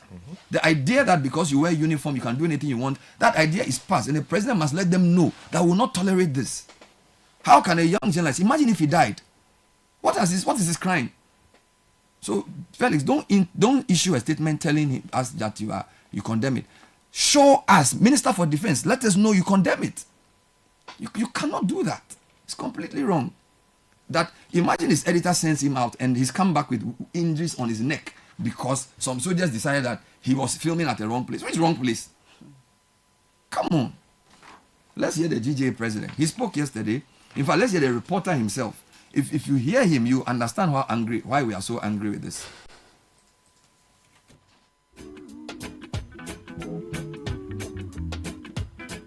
Those from the Magdan group also arrived. There were 4, led by the group CEO, and they approached the excavator operator to find out if he had any court order to carry out the demolition. The excavator operator said no, he had no order, and they asked him who had sent him there. He couldn't establish that. So they asked him to put on hold the demolition exercise. And so he moved from where the demolition was happening and parked in front of the demolished structure. So few minutes later, an eyewitness who was around was telling us about what had happened. This demolition started, we're told, Monday night around 7 p.m. So because he happens to be a security person there, he saw everything that happened. And so we thought that he was the best person to tell us how the first demolition actually happened. So we got him ready and we started rolling our tape live on TV. Just about less than a minute into that interview, we saw vehicles coming from all sides. That's from the Action Chapel area and from the flower pot, pickups, with armed military personnel came, and when they arrived, the first person came to us. Yeah, so when the eyewitness started speaking, less than a minute into the interview, the military personnel had arrived, and they moved straight to us because we were at the entrance and asked who we were, and I said, he is an eyewitness speaking to us, and I am a pressman. I raised my 2 hands with my microphone almost to the military man's face, and that did not deter him or his colleagues, and they just pounced on the eyewitness and started beating him. He fell on the floor, and they continued. By then, my cameraman had to, they also pushed the camera away. The camera was on the floor, so if you look at the video, the camera was recording from the ground. I even didn't know the camera was even recording. So you're capturing sound, and the visuals may not be that proper, but you were getting the sound. Right. Mm-hmm. So at that same point, like I said, the officers came from both ends. Those who came from the Action Chapel side also went straight to the Magdan group CEO and his 3 others, and they were questioning them. But what I saw from there was that they were kneeling. They had asked them to kneel. And this was around the time that we were also going on air, just around 10 a.m. So my producer called that they were going to come back to me. So I picked the phone, and there an officer said I was recording the kneeling of the, CEO and others. And so I should bring my phone. So they made them kneel down like how children are punished. That's what you're talking about. Yeah, not me, but the CEO of... I know. So I'm saying that these 3 persons were made to kneel down in a punishment form, which is what you witnessed. Exactly. And the soldiers have a problem with you videoing that. Yes, and I wasn't even videoing that because I had received a telephone call from my producer, so in the course of responding or talking to him, I had another phone. And so they thought that I was recording that. And so when they approached me, I told them, no, I was not recording that. And this happened after the assault on the witness the eyewitness you were interviewing. Exactly. So they did not attack you after attacking the eyewitness? No, they did. So when the issue of whether I was recording the kneeling of the Magdan CEO or not came, that was when about 5 or 6 military personnel, rushed to me. Some were trying to take my phones, and one man said, "I'll slap you." By the time he said that, he had landed a heavy punch on my neck, my left part of my neck. And by the time I turned around to look at him, he had landed the second one. So my neck hurt so much. As I speak with you now, with the medical doctor, they are looking at it to me. So the reason I told your producer I may not be able to talk much because Just took one more before you go, and sorry about the assault on you. While he was beating you, what did other soldiers do? Did they help in beating, or did they at least prevent him from beating you? Yes, so I saw one national security officer stopping him from beating me. That I remember. Okay. That national security officer. Did they arrest you after beating you? Did they take you anywhere? So after that, they said I had become a suspect. So they were going to pick me to the national security, head office. So then they picked myself, the CEO of Magdan Group, and his 3 staff, as well as the eyewitness that was speaking to us. And they put us into separate vehicles and drove us under siren all the way to the National Security Office. And it went on there. And so over there, were you formally arrested and charged, or you were just told to go home? Well, I wasn't told to go. I spent about 45 minutes or so there. I was made to speak to one superintendent in his office, and he asked what happened, and I told him the story. And he asked me to give a statement, and I explained to him I wasn't in the right frame of mind to speak or write because I was traumatized and all that. So I would do that at the appropriate time. And he requested to look at the visuals on my phone. And I explained to him I had not taken any videos of the Magdan CEO and co-kneeling. Neither had I taken photos of military people carrying, doing the operation. So they still did not believe, so they had to go through the phone and realize I had no such visual. So that was the journalist Carlos Caloni speaking to Marisan Damadu. GJ President Albert Jumfo has also been speaking about this. We want to make it very clear. We want to send this signal to them that if they are not tired of attacking us, if they are not tired of coming after us, if they think that they actually rejoice in seeing journalists being subjected to inhuman treatment, we are not also tired in ensuring that we protect the good members of the media, the journalists, the politicians who has put their lives on the line, just to serve the good people of this country. We serve as the bridge, the link between the security, the government, the authority, and the good people of Ghana. And for that matter, no amount of intimidation, no amount of attack can gag us or can insist any fear in us and stop us from discharging our constitutional mandate. What do you make of the government statement? It was swift, wasn't it? You see, first of all, Maru, before I come to the government statement, let me say something. Under the Review National Security Act, we know that under the previous administration, there were a lot of reforms and all that, making the national security more, bringing it closer to the people. Today, we are now hearing of Brugate and all that. Let's read the act as defined by the Security and Intelligence Agencies at 2020 at 10:30. It says that national security is supposed to safeguard the nation's internal and external security. 1, collect and integrate security information. 2, assess risk to national security. Did we hear that the national security is supposed to subject journalists and media practitioners to sex inhuman treatment, to process impunity, or to attack journalists with such impunity?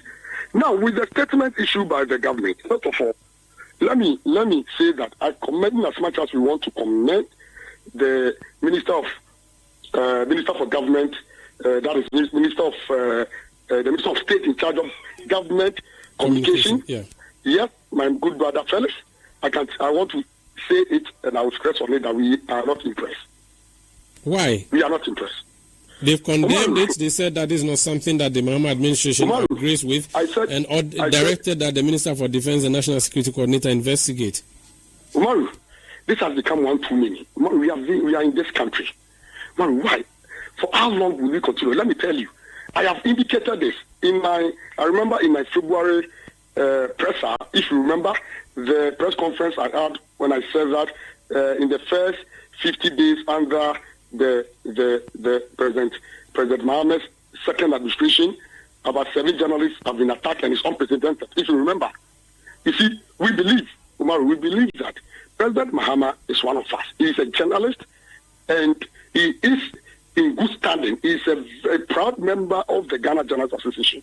And somebody we believe must share in the plight of journalists, must share in the pains of journalists, and understand our challenges and our difficulties better than anybody. So if under our own member saying we are subject to such inhuman treatment and attack, even though they are not saying that he is the one behind it or is initiating it, either his government is initiating it, but we are saying that under him we expect to rather enjoy a freer media environment, a freer media space. We expect to enjoy some form of safety and security. We expect to go about our usual duty without fear because we have our own, one of our own, the number one gentleman and the commander-in-chief of the Ghana forces. And so if we just in less than 7 months, we have recorded 12 attacks. If you are the... All right, so it's 3 minutes past 8. This is the angst being generated by the unprofessional conduct of some soldiers beating innocent people who are doing their job for whatever reason only they know. And we are asking the government to, beyond issuing a statement, take action because it's become too many. The GJ president has listed a number of journalists attacked, and the gentleman who was beaten was not even a journalist. Yeah. He was basically an eyewitness who was being spoken to for something he has seen. Many people took videos of the building and sent it to us. Are they also breaking any law? Now, if what you are doing is right, why are you asking not to be filmed? Are you in a security zone? Did you tell us that you were doing a special exercise in a restricted zone? There's no justification and no sense in what happened. You get it? And I'm saying that the defense minister needs to have a very urgent meeting with the head of the armed forces. We are in a security situation with Boku and things we haven't finished solving. People are destroying Galamsey. Then somebody is filming a collapse, but then you are beating him. Like, what are you saying? You know, it's just, it doesn't make any sense. I think it's unfortunate, and we really appreciate the GJA president's immediate response and his dissatisfaction with the statement or the response from the government condemning the incident. What I think is commendable is what appears to be the media sticking out for each other. Over in the past, I hadn't seen that, and I think that's commendable that we are all talking about it. This is our problem. Harassment and assault of journalists has been going on for a long time, and I think that as journalists, it's the vibe is good. We should take it up and demand some justice. Any person who sees the video of what happened would condemn it. Number one, and number two, the idea that they claim they are investigating this, for me, is a non-starter. It's inadequate. You know who these people are. You've seen the video. Name the. You see, don't give us investigating what. What? You've seen 4 men unprovoked beating a man live on camera, kicking him on the floor, helpless. And you are telling me you are investigating what? So that you will do what? You know, we are not children in Ghana. I dare say that we must rethink our partnership with the military, with the Ghana Armed Forces. This is not the first time. I remember years back, there was an incident where a journalist was slapped, and the statement that came from the Armed Forces with an interview that followed was that it was not a slap and it was a caress. These kind of excuses or explanations are inadequate, and they add more insult to our profession and to the work that we do. Yeah. And I think that the military themselves need to also, the Ghana Armed Forces need to appreciate the partnership with the media. We are not against what they're doing. The media is a tool for development, and every other state agency, the government itself collaborates with the media in order to reach the citizen, and they need to rethink that. When they need us, they will come and call us that they are going to do a campaign against Galamsey in some place, and that we should report. We'll go with them, sometimes in the wee hours of the night. So we've had good Do you understand what I'm saying? collaboration. Then when this happens, second social media trends. Let's just deal with it. So it's brought to us by Telecel and First Bank Ghana. Now, First Bank Ghana Junior Internship Program is back and is ready to inspire the next generation. It's a long vacation, so enroll your kids in this internship, mentorship, and counseling program where they will get real work-life experience. This started from July 14. It will end on September the 12th. Enroll your kids. If they are between 12 and below, sign them up for the Kids First account. If they are between 10 to 4, then you opt for the Me First account. Then you apply for the First Bank Ghana Junior Internship Program. They will embark on an exciting 5-day learning experience at any of our branches. They will receive a certificate along with products from Gino, Kivo, Top Up Pharmacy, Awake, Kiki, and Pepsodent, and then they will stand a chance to win an attractive cash prize by excelling in an essay writing competition. This is where their biggest dreams take flight. So call 0596 921 921 or email firstsolutions@firstbankgroup.com. The Ghana National Council of Private Schools is associated with this.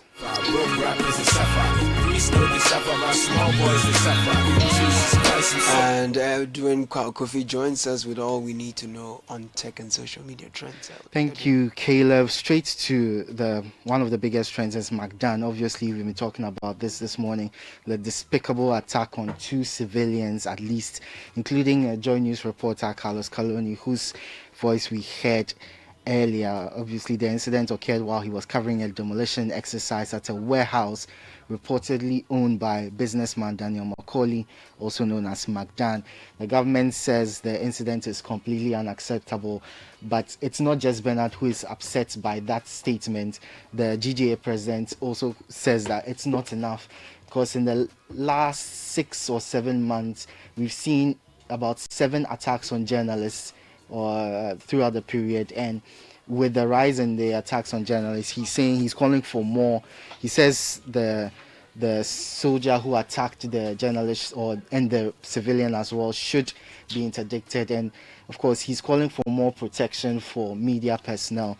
And people obviously are not happy with what happened yesterday, saying that there's no reason for you to attack a journalist who's doing his duty. There's no reason to attack a civilian who is just speaking to the media about something that happened. He was just an eyewitness who was speaking to the media, so there was no reason for that. The justification is that it was a national security zone. People are not accepting that nothing justifies attacking anyone who is not posing a danger to the military. So obviously the sentiment is that the military needs to do better. The person or people who attack the people must be punished, must be sanctioned, and not just transferred to a different place where they can continue their despicable business. So And I think that just to remind us all about the function of the press, this is enshrined in the 1992 Constitution under Chapter 12. Okay. That is the function of the journalist. The Constitution itself makes that provision for us. And so we expect this to be understood. And we expect that our freedom and independence, which is guaranteed in the Constitution, will also not be infringed on by some of these agencies. And Bernard, let me just fortify the point here. Look, the President of the Republic is the Commander-in-Chief of the Ghana Armed Forces. It is under his direct remit to deal with this matter robustly, beyond the fine statement that has been issued. Even that statement is not balanced, because ideally, the young man who was brutalized by these senseless military officers, his issue ought to have been highlighted equally, not just the journalist. This man was doing his civic duty, telling the journalists about what had happened. The military had no authority whatsoever, in any shape or form, to have brutalized him the way they did. And we expect action. We expect equal condemnation of what the military did to that young man. And what has got to be said is that by close of day today, the government should be telling us what has happened to the men who were involved in this Dastardly act. That includes announcing to us that they have been arrested and they are in guard room, and their rights so far has been suspended as soldiers of the Ghana Armed Forces, and that they are taking steps to prosecute them and that they should be removed from the Ghana Armed Forces. Because these are not the men and women who should be wearing this uniform of honor. When you wear that uniform, you are serving a purpose to protect the national interest at all times. Correct. That includes ensuring that the laws of the country are properly observed. But what did we see yesterday? You move into an area, people doing their duty in line with the constitution, and you are beating them up. A fine statement is issued condemning that. No, that is not enough. We want action. We want action. They must be punished. Their identity has got to be disclosed. And again, Bernard, you know this thing that happened in Ablekuma North. The police officer was suddenly, quickly interdicted. We want an update equally on that situation. Yeah. Because normally what happens is, they have suspended the person. Then we forget about it. We need an update. I like the attitude of the GJA president. Yeah. We must force the government to act on this particular matter. For 10 points. All right, what else is trending? So our next and final trending topic is DL to MJ. That's the trending term. It's basically people who are comparing Daddy Lumba to MJ. So over the last few days, we've been talking about the legacy of Daddy Lumba, but the conversation has been hijacked by discussions on his place in music history, like he's better than MJ. And of course, once you say that, it provokes the other side to also come hard, and sometimes in not glowing terms. And now they are discussing whether he's better than MJ, whether MJ is much better, whether he's even the greatest Ghanaian artist, with Kojo Intri also trending, Grammy trending because of it.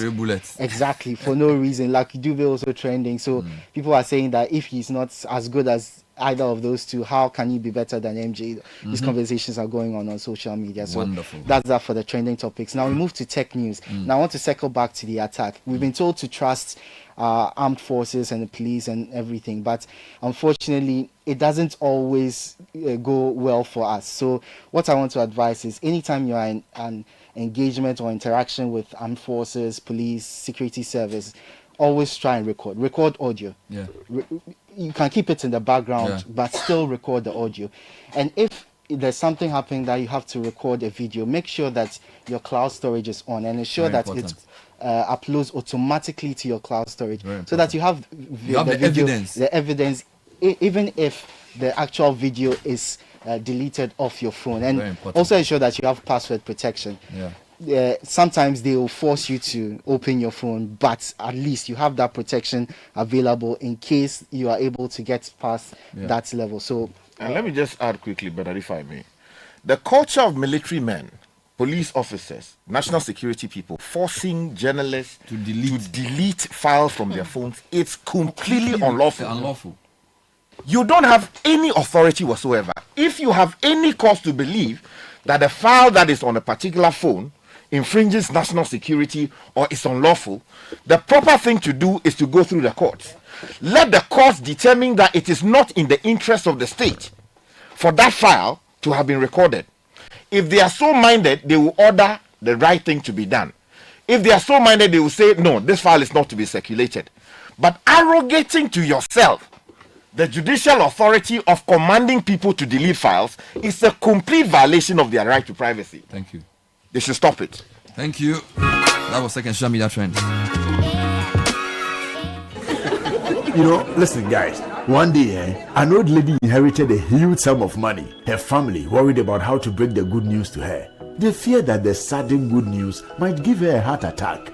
And so they decided the family doctor, who was experienced in delivering such news, should be the one to tell her. And when he did, surprisingly, she smiled. Relieved, he asked, "What are you going to do with all that money?" She replied, "I am going to give you half." The doctor rather had a heart attack. Can you imagine?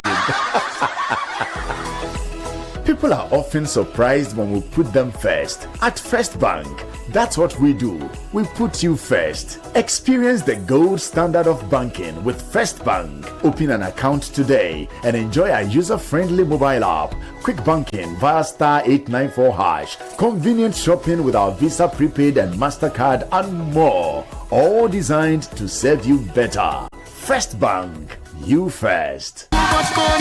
There is small money, there is big money, and there is too much money. Telecel Too Much Money promo is here. Dial *500# to opt in. In the Telecel Too Much Money promo, you can win 100 Ghana cedis cash in the daily draws, 20,000 Ghana cedis in the weekly draws, and 1.2 million Ghana cedis in the grand draw. That's 1.2 million Ghana cedis. Simply reload airtime to earn points to stand a chance to win. Dial *500# or visit the Telecel Play app to opt in now for the Telecel Too Much Money promo. Terms and conditions apply. Telecel, connecting energies. This promo is regulated by the NLA on the Caritas Lottery platform. Join the conversation on the City Breakfast Show on Facebook at facebook.com/City97.3, Twitter at twitter.com/City973, and Instagram at instagram.com/City973 with the hashtag CityCBS. ShopRite's low price birthday is on, which means you get all the low price deals without missing a beat. Celebrate with incredible savings like 200 grams one chicken luncheon meat for just 39 cedis, 99 pesos, and 125 gram Titus sardine for only 15 cedis, 49 pesos. Offers valid until 3rd August. Don't miss out on our party rock and low prices only at ShopRite. Lower prices you can trust always. Plus, you can stand to win groceries for a year. Simply purchase 3 participating products, check your code on your competition till slip, and enter via our WhatsApp line. Competition ends 7 September. See in-store for more details. Looking for a one-stop shopping destination for all things made in Ghana? Eager to experience a remarkable fair that showcases the richness, creativity, and innovation behind Ghanaian products and services? Then get ready for the This is Ghana Exhibition 2025, a celebration of excellence in locally made goods and services. This year's exhibition brings together the very best that Ghana has to offer. From timeless traditional crafts to cutting-edge innovations, the This is Ghana Exhibition highlights the brilliance of Ghanaian entrepreneurs, artisans, and businesses who continue to shape the narrative of homegrown excellence. Brought to you by Channel 1 TV and 97.3 City FM, this is Ghana's biggest trade fair and exhibition, bringing together SMEs, startups, research and manufacturing sectors, indigenous corporate bodies, and local creatives in one exciting space. Join us in championing Ghanaian talent, creativity, and authenticity. Come explore, engage, and be inspired by the businesses and brands that are redefining Made in Ghana across every sector. The dates: Saturday the 6th and Sunday the 7th of September 2025. Time is 10 a.m. through to 5 p.m. each day. The venue is the Afro Sutherland Children's Park. For enquiries or participation details, call us on 0205-973-973. The This is Ghana Exhibition 2025 is powered by Channel 1 TV and 97.3 City FM.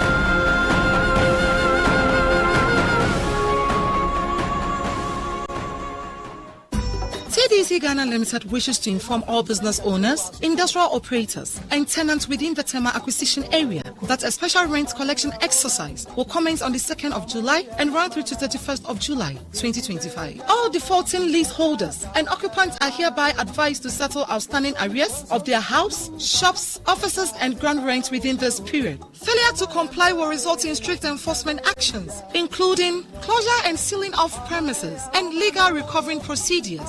To avoid disruption of your business operations or loss of access to your premises, visit CDC head office at Community 1, Tema. Pay all outstanding arrears and collect official receipts. We urge all stakeholders to treat this notice with urgency to avoid reputational damage and operational disruptions. For further information, please contact our 24-hour call center on 0303-202-731. CDC Ghana Limited, leader in the real estate business. This is the City Breakfast Show, the city's biggest conversation.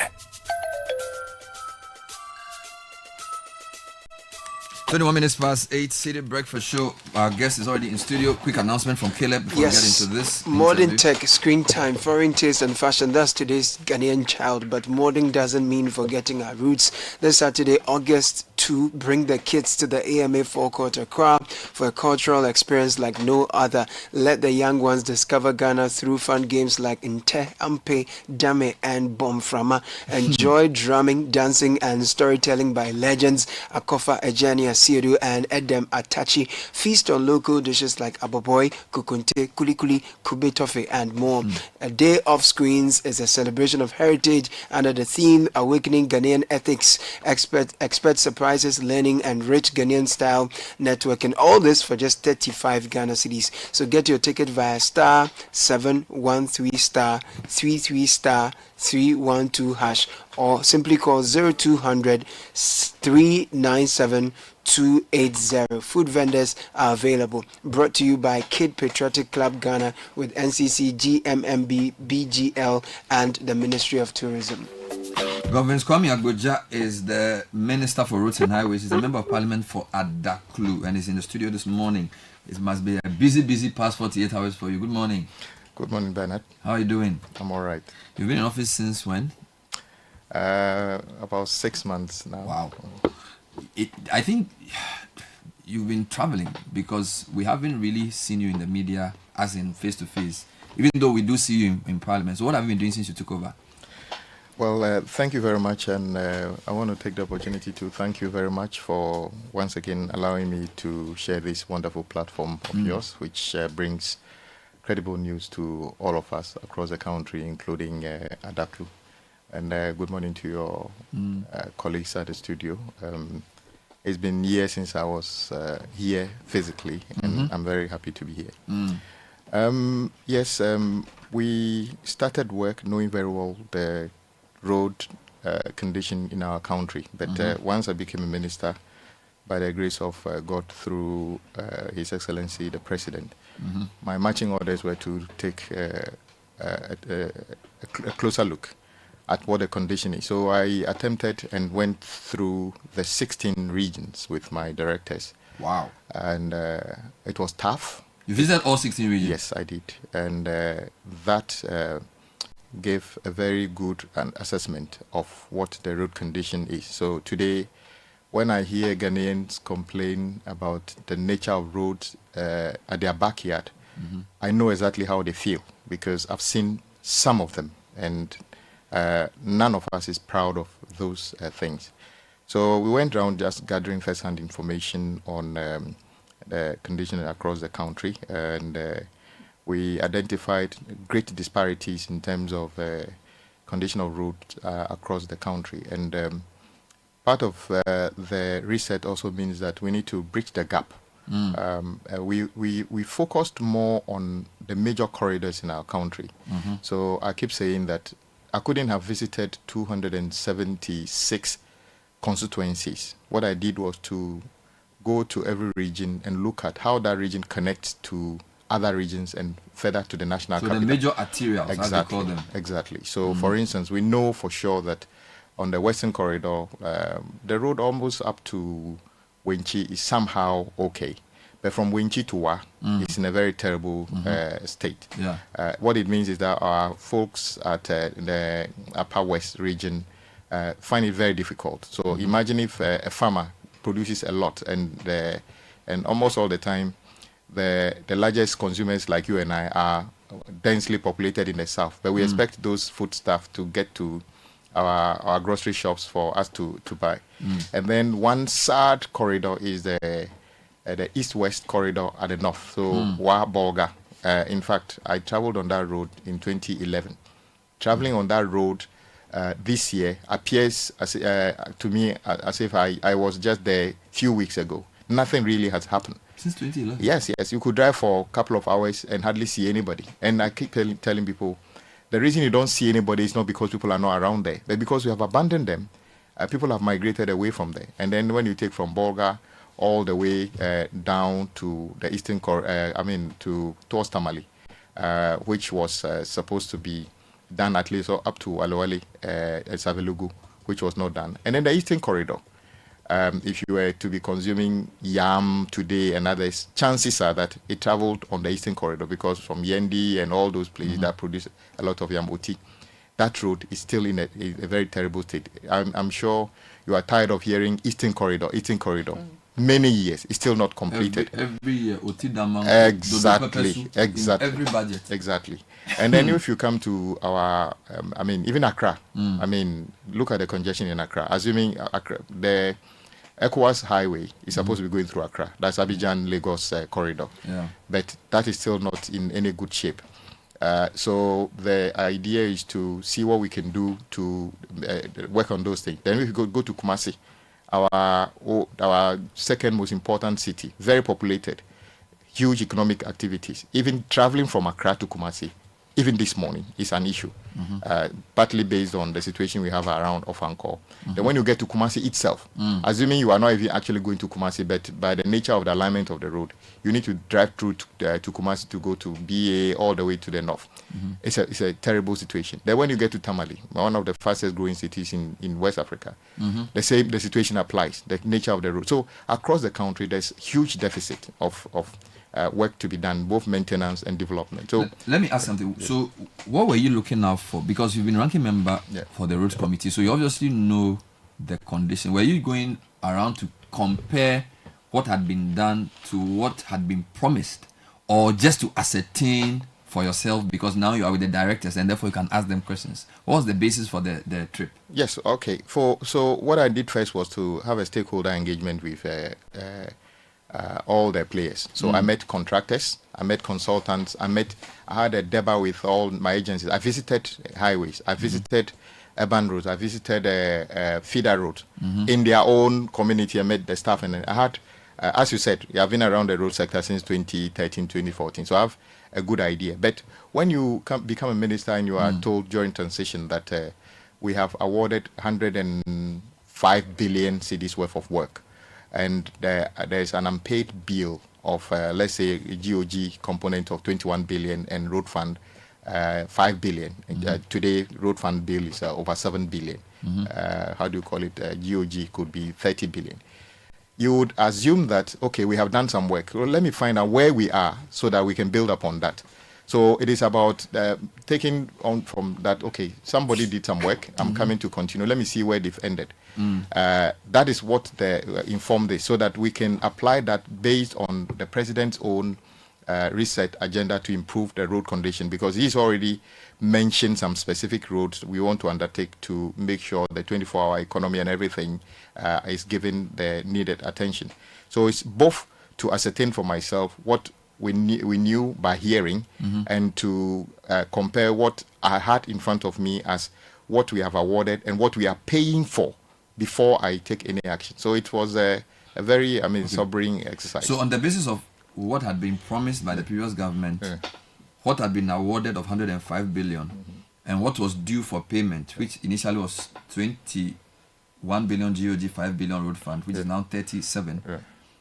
What did you see? Well, I think the fact is that if we had significant improvement of roads around the country, we wouldn't be hearing the kind of agitation we are having across the country. The fact is that the road condition across the country is nothing any of us should be proud of. I agree that the previous government attempted on many occasions to improve. They had different programs, year of road 1, year of road 2, and others. But the bottom line is that many of those projects, as of the time I went around, the contractors were basically not even on site. They've awarded projects in 2020, the contractor never even stepped foot on site. They've awarded projects in 2020, 2021, 2022, 15% of the work done, and the contractors left site. Why? Because they raise certificates. We are unable to pay them, so they pack off. And road is hugely capital intensive. And I keep telling people, when you come to me, I want to be a contractor. I said, are you sure of what you want to do? Your 5 million Ghana cedi, it's 3 weeks, 4 weeks expenditure on site in terms of fuel and labor. And some of them actually feel, look, maybe this is not my place. But some people feel, they hear the numbers that this project is 100 million. So they think 100 million is the money you are transferring to your account as a profit. So it is a very challenging situation. Well, for me, it is something that we say. Are you able to give me a percentage of the roads that you can say had been abandoned? Because you gave two categories. You said some were awarded, but the guy never went on site. Some were awarded, the guy started, raised a certificate, and he was not paid, therefore he left. Yeah. And then some were awarded, he's doing the work, maybe he's gotten to 50% or 70%, and then there's due payment. Yeah. It would be nice to know, because we cannot say that all the 10,000 kilometers of roads were not done, right? So it would be nice to give us a sense of more details. More than 90% of road contractors are not on site.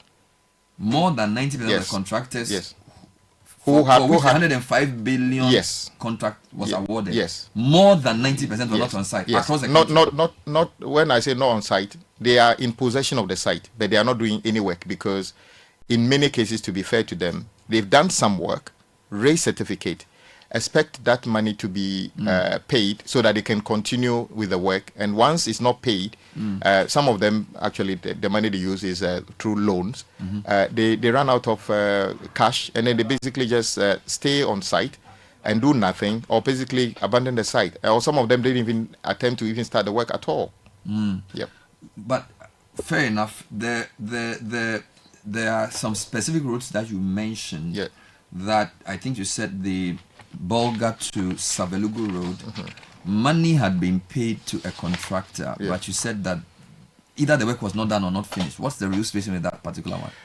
Well, that particular stretch of road, in fact, it's got some bridges on it that anytime it rains, it's terrible. So we were supposed to reconstruct that all the way to Savelugu and hopefully all the way to Bolga, which is a very, very important road connecting south to the north, and then maybe all the way to Burkina Faso, the eastern side of that country.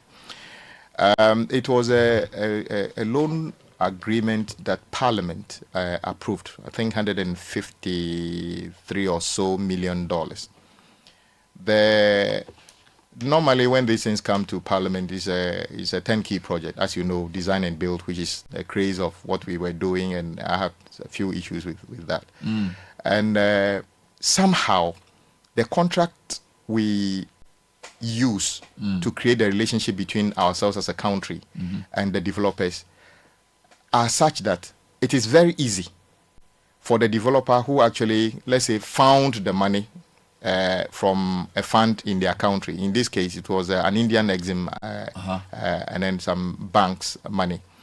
And then we write it into the contract that we give you, let's say, 15-20% mobilization. In this case, the mobilization was almost 30 billion. Interestingly, that contract says that after the contractor takes the money, after the contractor raises... You mean 30 million? Yes, 29 or 20, something like that. $1 million. Okay. After the contractor takes that money and raises certificate number 2, most of the time, certificate number 1 is mobilization. If the contract requires mobilization. After a number of days, if the contractor if the state fails to honor the certificate, the contractor have the right to put in a request to terminate the contract. But this is a situation where the money comes from India. Just after payment of the how do you call it, the mobilization, Ghana declared itself bankrupt. So it is no fault of government to say that we can't pay you, because Ghana government was not actually paying you. You are paying yourselves through a facility in India. So under what circumstance should we say that, yes, we have given you, you have brought a contract, we have approved it for you, you took $30 million from your own country under the contract, and you raise the second certificate, the Indian bank says, we can't pay because you are bankrupt. And that is not the only company that stopped working. And then you want us to actually release you out of the contract for you to walk away with the $30 million. That is what the situation is. And I find that to be very challenging. And I say that the idea that contracts are formed is supposed to be protective of everybody. And I must commend the Ghana Highway Authority. They attempted to use the insurance on the money to give some level of restitution to us. And then we were blocked by a court order, not here, abroad. So we've paid money to a company to do a road. Because we were declared bankrupt, we couldn't pay the next tranche. Yes. The company took the first tranche of money. Did they actually use it on the project, or they took it away? Well, we are not able to ascertain. I traveled on that road. We were told that they claimed they did some maintenance works initially, but the actual road construction work never took place. Wow. And there's evidence. Paid how much? About $29 million. This is the Tamale to Waliwali road. Yeah, Savelugu to Waliwali. And from the road you used, there was 29 million. No. Not even. I haven't even seen $1 million worth of road. Look, you just go to the yard of the contractor. Even to make it worse, this contractor attempted after taking the money, moving their equipment out of the country to Guinea. And there's a letter on the file that says that Ghana Highway Authority was cautioning them that it is, because don't forget that the equipment that they had on site, which were not even, in my view, the combination and the quality and the quantity of equipment that you need to do that kind of work. So Ghana Highway Authority wrote a letter to them that cautioning them that it's in breach of the contract because the equipment were brought to the country through a parliamentary approval with tax waivers and everything. So until the contract is fully executed, those equipment, even Ghana has an interest in them because you didn't pay tax and other things on them. So I found it very, very sad. We've had engagements with foreign companies to do projects in this country and has been successful. This particular one, I thought the particular company, and we've got successful relationship with Indian companies and everything. We've done things. So this is not about India or anything. It's about this particular company and their attitude towards that project was not. So are you going to get our money back or get them to come back and finish the road? Because if you're giving them 29 million and now we are no longer bankrupt, shouldn't the Exim facility come back and shouldn't there be continuation of the project? Well, we are working on that as we speak. I know there has been one engagement between my directors and them. There's supposed to be another one, but the Ministry of Finance, who is the main entity that ought to tell us whether we are going ahead or we are terminating, is doing some work. And when that work concludes, we shall call them back to see the way forward. Is this situation you described an isolated case, or are there other serious cases like this? It is not isolated at all. There are railway projects that have been awarded, mobilization paid. Not much is going on site. If you notice motorway to Central University, we used to call it Accra, how do you call it, to the K2, so Accra to Aflau, phase 1, but it's just 17 kilometers. So phase 1 ends where? Just around Central University. Okay, yes. This happened around the same time. The contract, phase 1 was awarded to the contractor. The phase 1 is the service road, we call it the side roads. So basically, they're supposed to build on both sides of the road. When they complete, then we rehabilitate the main carriageway. As you know, that one also started and then got caught up in this same debt restructuring thing, and the contractor packed off site. And you saw me go in there encouraging them, at least keep the road motorable, because part of the contract and money available in the contract means that we pay you to maintain the road. The same applies to Shama Runabout, to Atimpoku. That contractor has been working somehow. But the bottom line is that where they are working is not the most important section. In terms of traffic bottlenecks? Exactly. The biggest problem is from Ashama all the way beyond Michelle Camp. But unfortunately, that is where they are not working. They are working around, Shy Hills. I doubt if you are going to Ho, which you go all the time, whether you ever have any problem with Shy Hills. Because, of course, that road was built many years ago by Waste and Freight Tag. Guess what? We've never done any maintenance. So it has outlived its usefulness. But that is why we want to do it. And I agree and I supported that loan. But somehow, the way that contract was formed, if you get to Ashama Runabout, there are huge pylons that are in the right of way. We wrote the contract and said that there's a start date and a completion date. and the responsibility to move the pylons out of the way was taken up as if it's government's responsibility. So those who formed the contract and had a start date and the completion date without making sure that we can remove the pylons. Today, those pylons I'm told we need to import from India. We haven't even identified where we are going to buy them, let alone know how much it's going to cost. Yet we expect the project to be completed. So the things we've done to ourselves in terms of what kind of contract we form cannot be blamed only on the developers. It has to be blamed on ourselves as well. So this will be the technocrats who sign some of these agreements. It goes all the way because not only technocrats, because technocrats actually would do.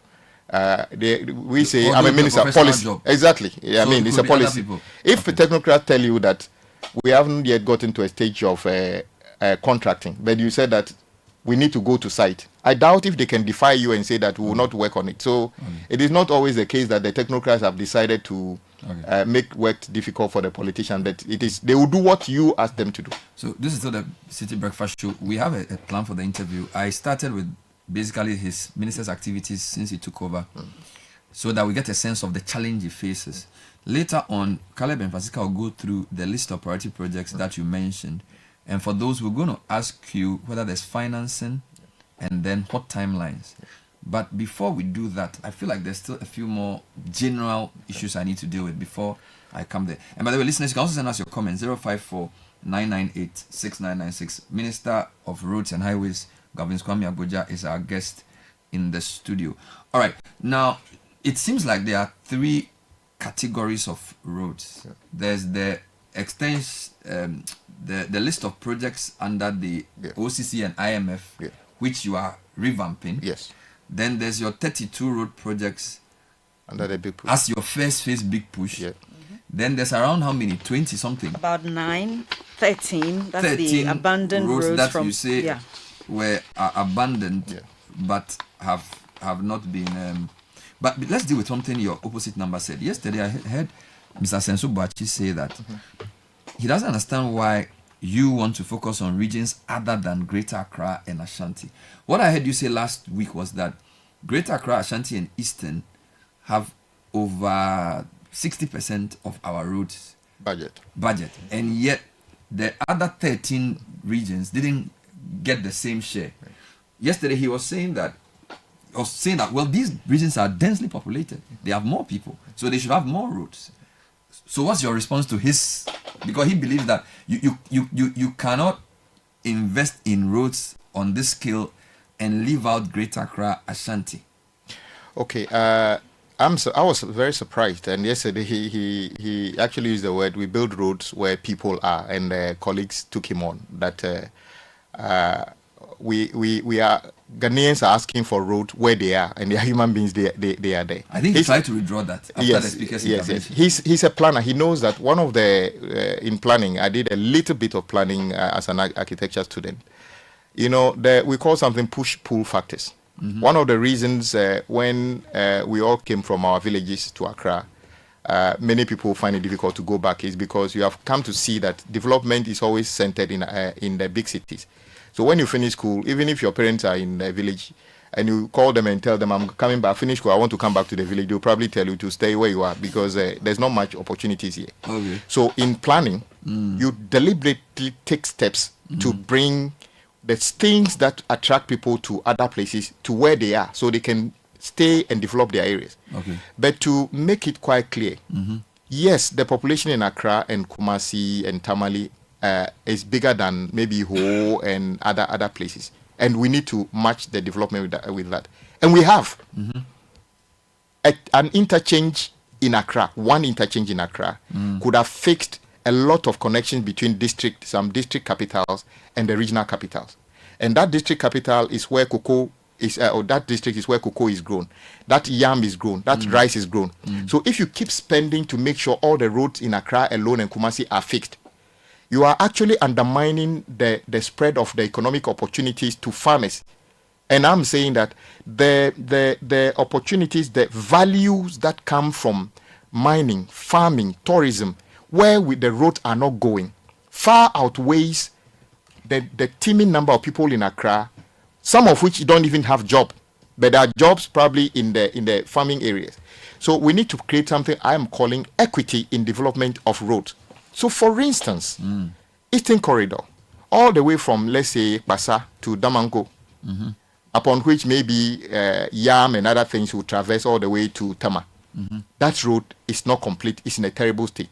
Would it be wrong to say that we want to make a deliberate effort to say we are completing the Eastern Corridor, making sure that when you are traveling from Tamale, in fact, even as bad as that road is, if you start from Tema and somebody start from Accra, going to Kumasi from Accra to Tamale, and then somebody start from Tema going to Tamale, you'll be surprised that even with that bad nature, the guy starting from Tema will take get to Tamale before. So the shortest distance between the south and the north is the is. Eastern Corridor. It is. Not the Central Corridor. No, it is. Because if you did a bit of geography, you will see that you are going west instead of to be going north. That is what it is. And it means you consume more fuel, pollute more, and it's not of any value to you.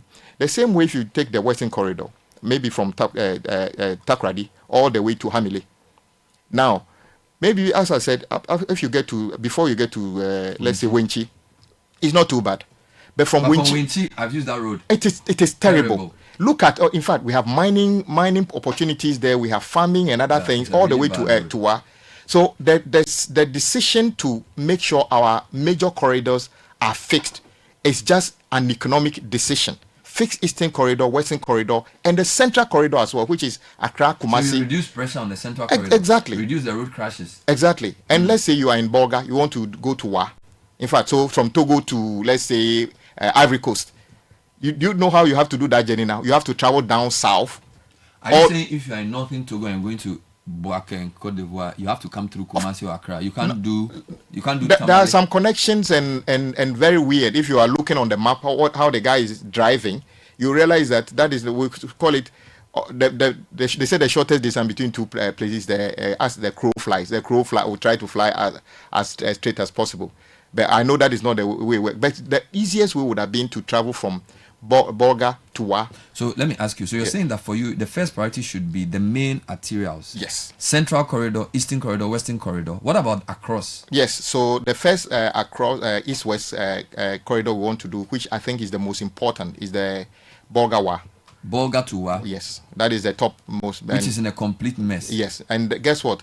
We are beginning to have bigger volumes of trade between ourselves and our northern neighbors, Burkina Faso. Indeed, they use our ports as their port. So it is important we give them access, because the more activities we have, the better for us. And it will probably dampen the tensions we have, because the more we interact, exactly, and then. So the Bolga Wa is the one across east-west. Do you have any other east-west which is a priority? Yes, for you? we need to work on the central one, which would go through Kumasi all the way to the middle part of Togo and then Burkina Faso. So where would that start from? Where would that end? I'm not, because that is the second phase of the consideration. I'm not too sure where the technical people will say. So this one is not in the first list? No, it's not. What about the Aflau to Elubo?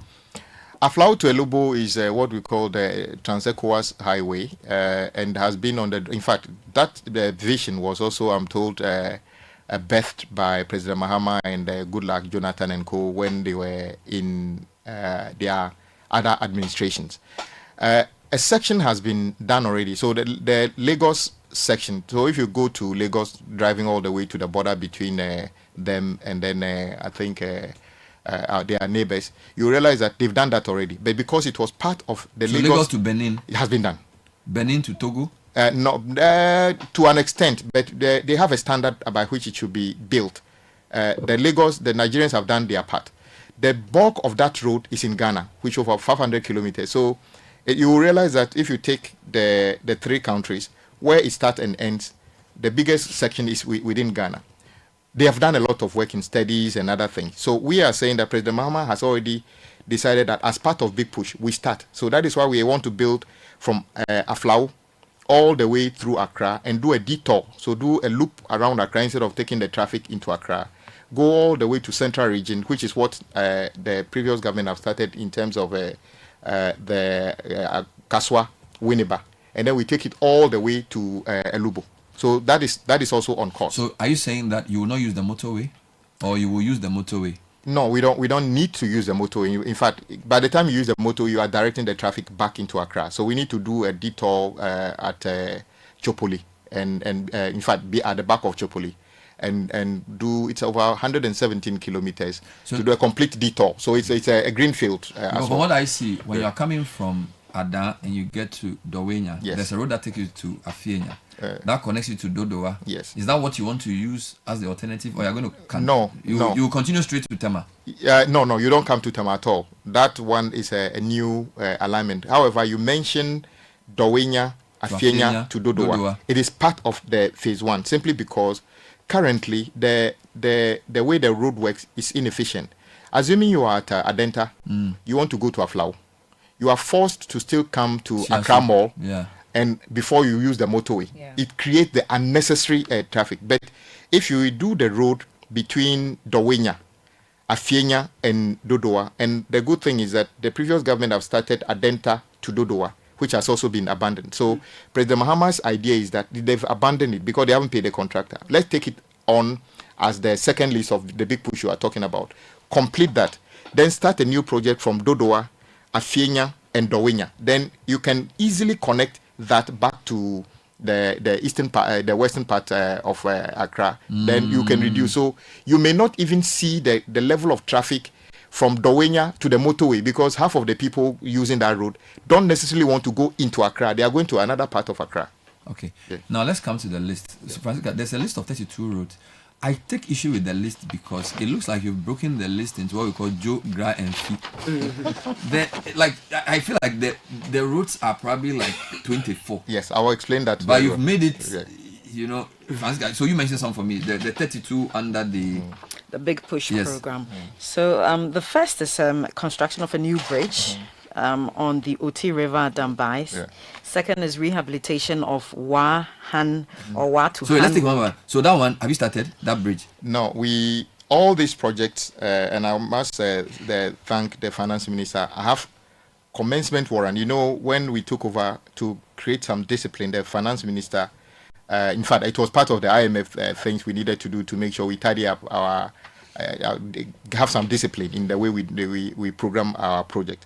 So now, projects like this, you need commencement warrant from the finance minister. Why? Because the finance minister need to know what you are going to do, plan and raise the necessary revenue before you start. And all these projects, as listed here, are part of the big push. The first tranche of money, which is the 13 billion, is already allocated for this year. So that is why we went to Parliament to say multi-year. So we are not saying that all these projects can be completed in a year, but for this year we have 13 billion to start this project, and the commencement certificates have been obtained. We are now in the procurement process to get these contractors to site. So the 13.8 billion will be used for these 32. Yes. Or others. These 32, because you had another list of 13 which you say were all unbudgeted for, but we are, because the good thing is that this year we are already 7 months into this year. What it means is that the 13 billion is supposed to be for the 12 months. So when we even take on the addition, so there'll be more money next year. Of course. So there are 45 roads in all. Yes. So I just wanted to know. So the new bridge at Oti Namanko, yes. Has it started? No. We are procuring the contractors for all of them at the same time. How long do you expect that to take? I believe within the next month, almost all these projects should be on site. Wonderful. Now, Francisca, number 2, 3, and 4, I believe is the same road. Rehabilitation of Wahan Road. 1 to Hamile. Yeah, 3 roads. Why have you broken it into 3? Okay, it's a simple thing. This breaking down came from the technocrats.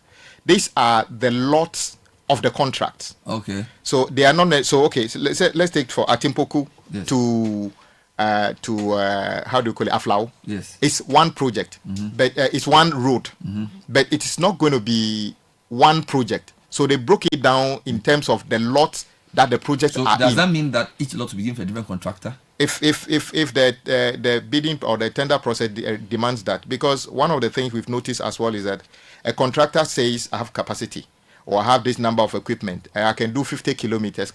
As a road minister, I know that starting to complete and completing 50 kilometers of road properly it's much more complicated than people think. They look at the money. Oh, if I do 100 kilometers, it's 1.2 billion. So they are looking at the money. But the technicality, the resource you need. So we break it down into lots that can be handled within 2 years, because we don't want any of these projects to go far beyond 2 years, so we can deliver them. So if you look at your capacity, all these 32 roads in 2 years, they should be finished. They should be finished. What is today's date? Today is 31st July. July. 31st July. Yes. So 31st July 2027. Yes. You are telling me that these 32 roads will all be done? No, the contract is 2 years, 24 months for each of them. So then that 24 months is for starting to finishing. Starting to and finish. handing over. Yes. And this is GOG money. Yes. Using the big push money from exactly. the oil money. Exactly. So we are going to do something. Unlike the past, we are writing into the contract. If you delay for 3 months without any justification, we terminate the work immediately without any further notice. Because in the past, terminating a contract can take over 6 months. But now they've agreed that if in 3 months, by the way, no, they don't have to agree. I am writing the contract. You sign it. Okay. That is why we say you do this project in under the 24-hour economy. So you work 24/7. Wow. So you are not compelled to take this project if you have issues with it. You take it knowing very well that these are the conditions. Have these contracts been signed already? No. So we can't use July 30.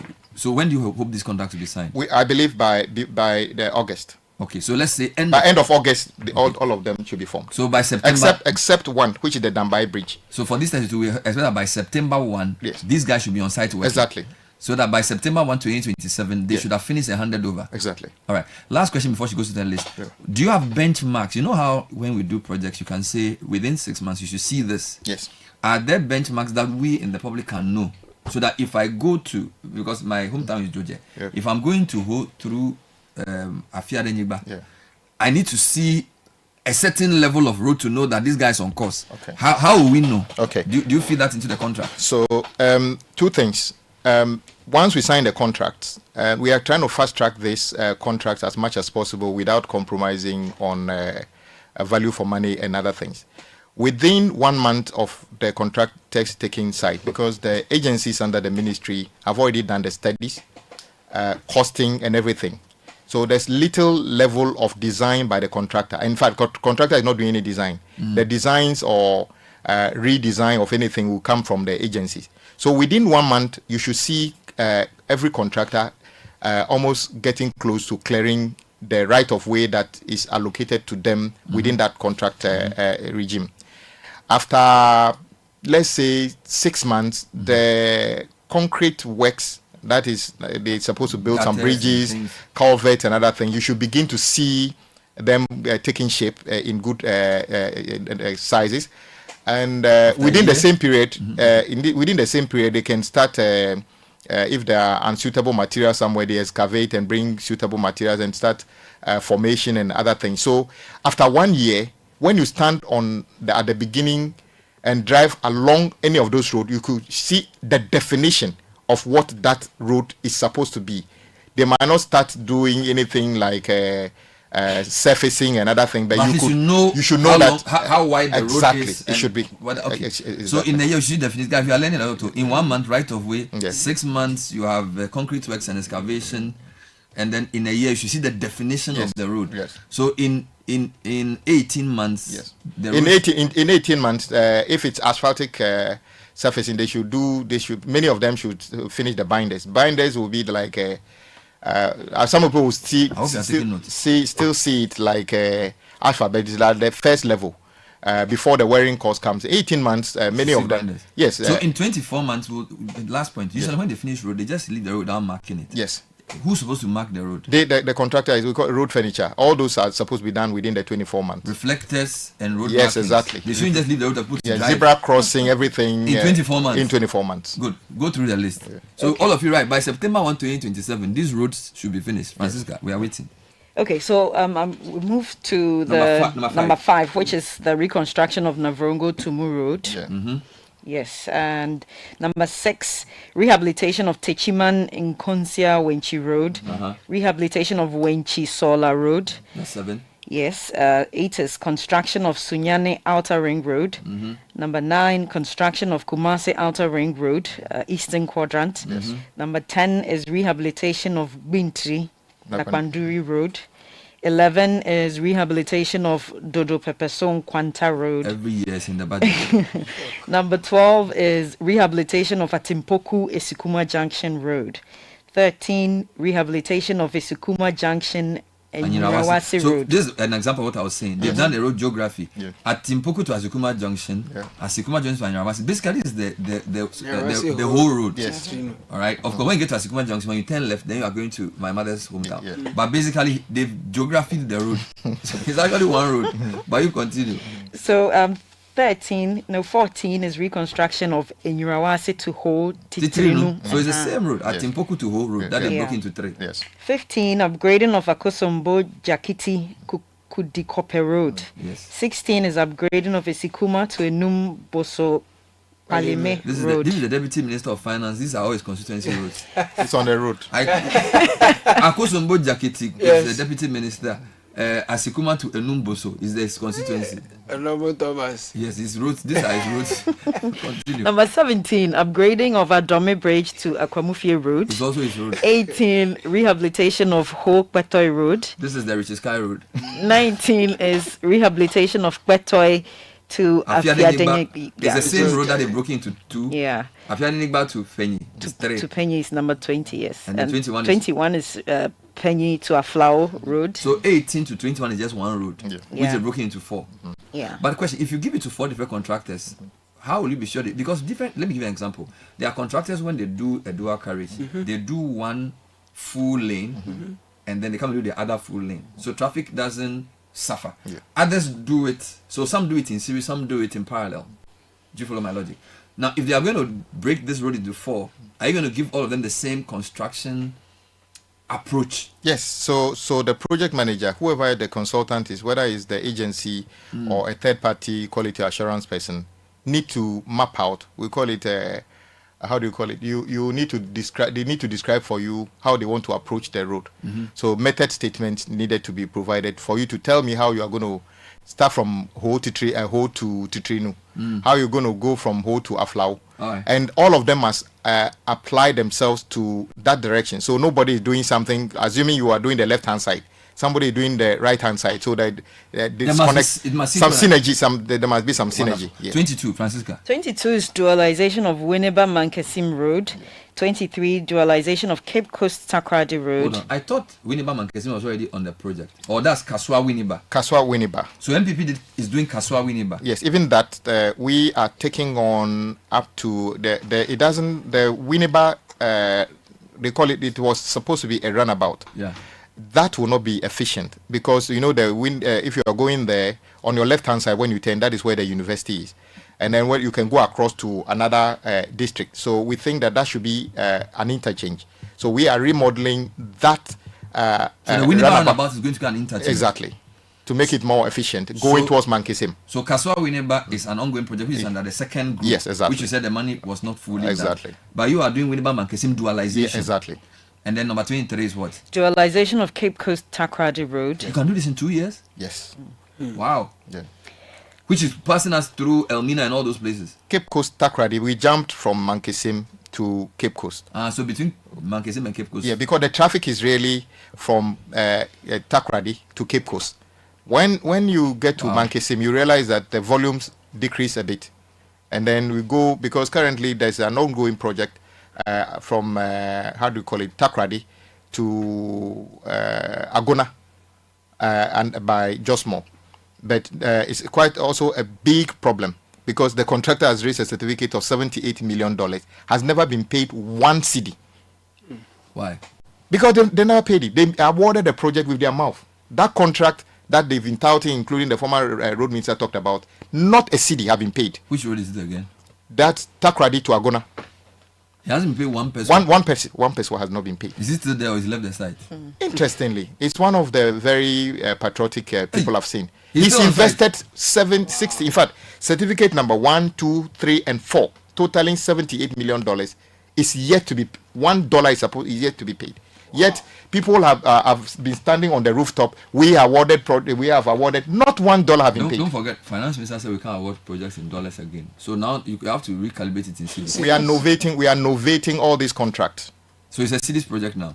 Continue. 24 is rehabilitation of Mankesim Ejumako Breman Esikuma Aguna Swedru Road. 25 rehabilitation. Isn't that your hometown? Why are you jumping? Ejumaku is your town. Yeah. That's the finance minister's hometown as well. Okay. Yes. So 25 is rehabilitation of Tema Aflao Road, section 1. 26 reconstruction of Dodoa Fienya Dowenya Road. This is the road I spoke about. Yes. Yeah. 27 upgrading of Oyibi Apollonia Fienya Road. 28 construction of Enchi Elubo Road. Okay. 29 construction of Dadieso Akontombra Road.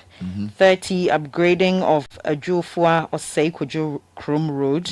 31 upgrading of Enchi Kujoro Pechi Road.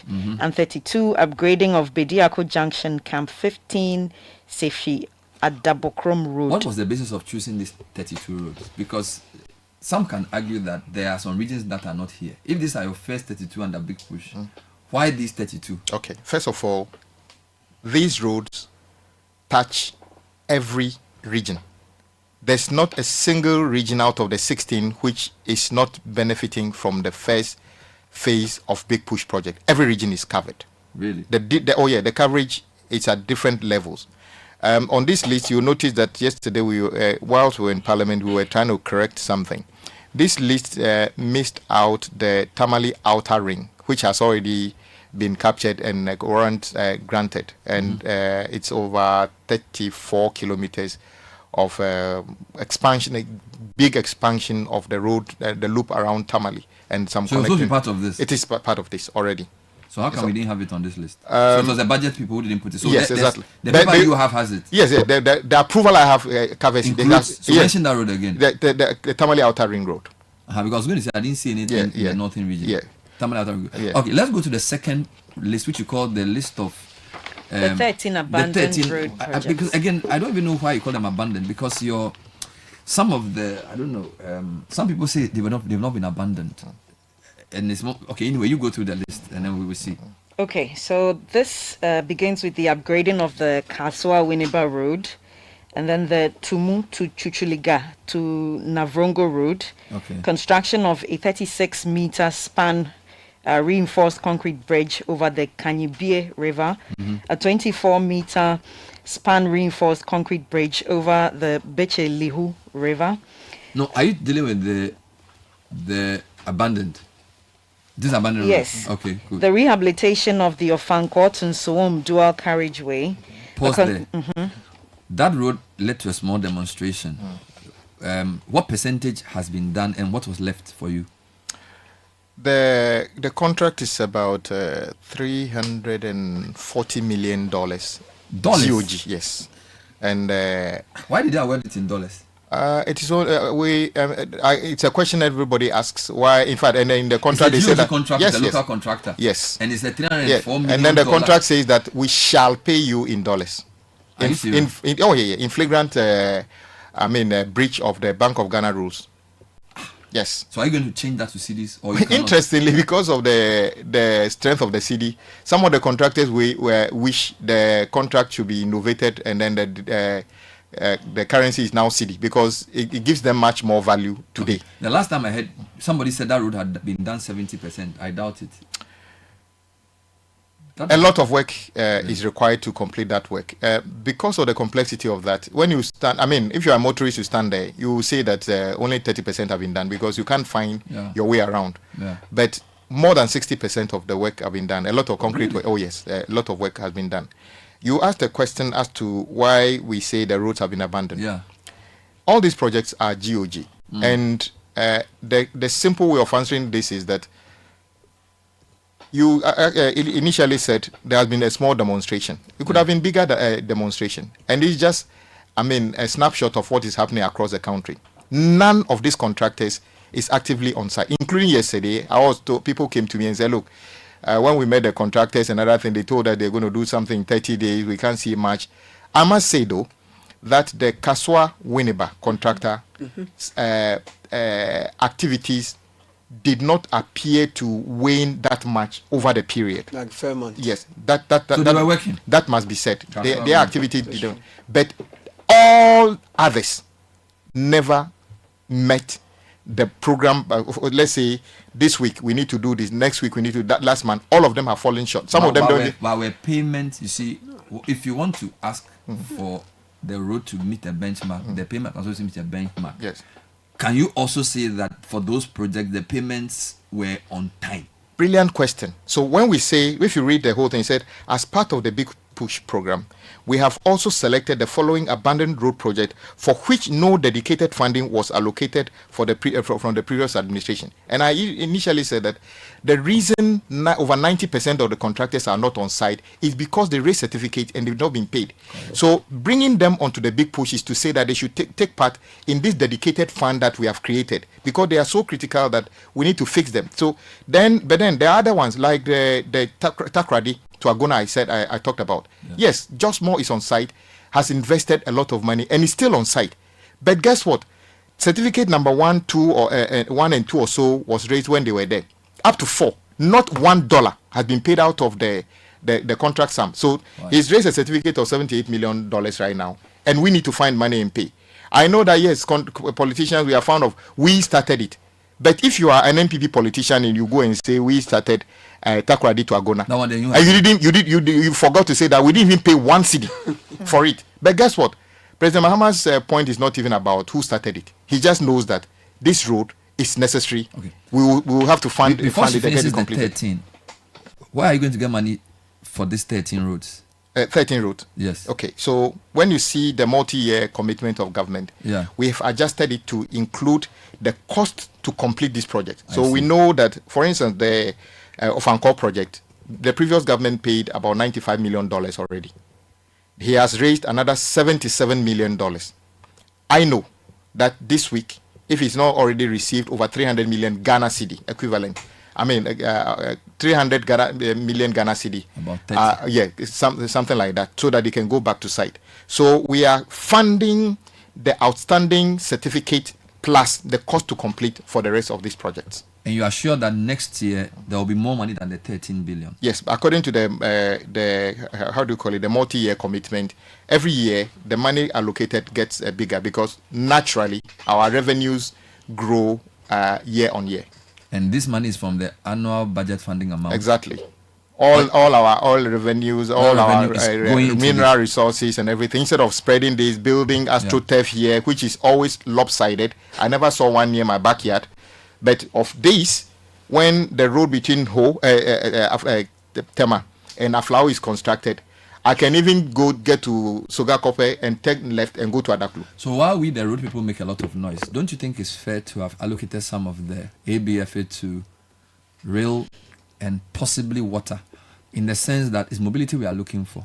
I also know that for food, when you are moving food, if you are moving yam from the north to the south, it's cheaper to put it on a pontoon than to drive it on a road. Okay. If it's on a rail, it's also cheaper. Don't you think the mix for infrastructure, the road seems reaction to our noise, but on reflection, if you put these goods on the train from Mpakadan to Tema, or you put it on a ship or whatever from wherever to, it's much cheaper.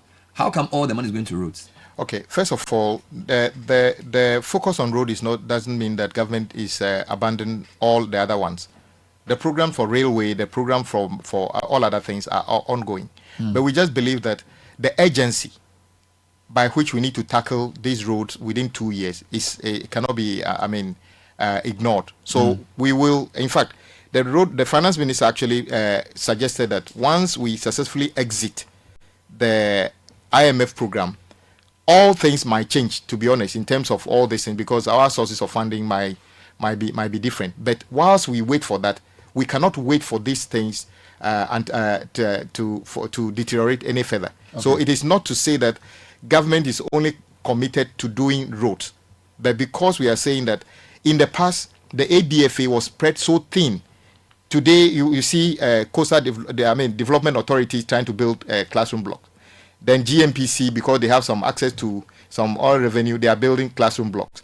Then Get Fund is building classroom blocks. So we are saying that mop up all this money and say that for once, let it get the Ghanaian know that when I start from Takrady going to Hamile, I am driving on a proper road. It is not a constituency or region specific.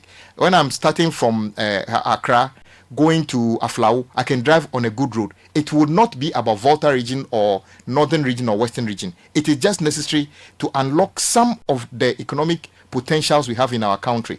So it is not in isolation. So the big push for this first IMF phase is roads. No problem. I just wanted you to tell me something. Mr. Finance said the roads that were novated were, the criteria was that they should have been at least 70% finished. Can you give me a timeline that you finish these 13 roads?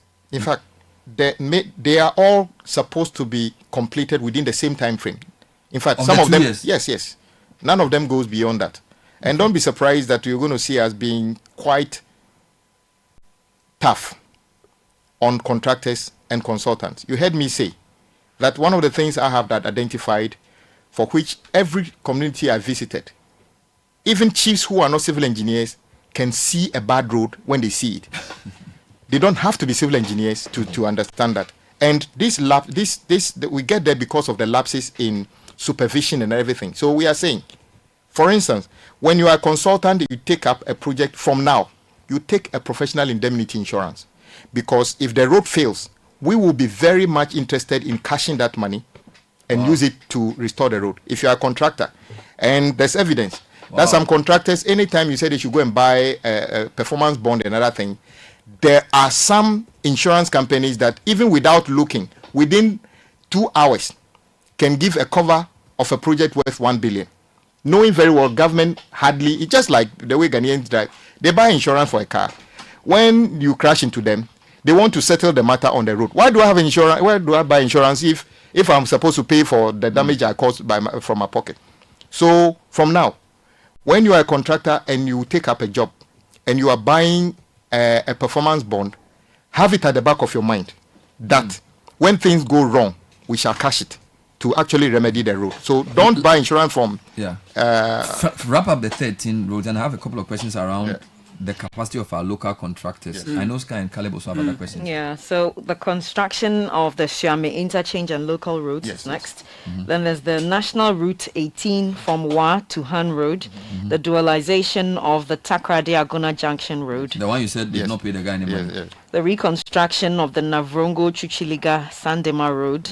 The rehabilitation of the Tepa Mabangoaso Road. And the rehabilitation of the Hohoija Second Road.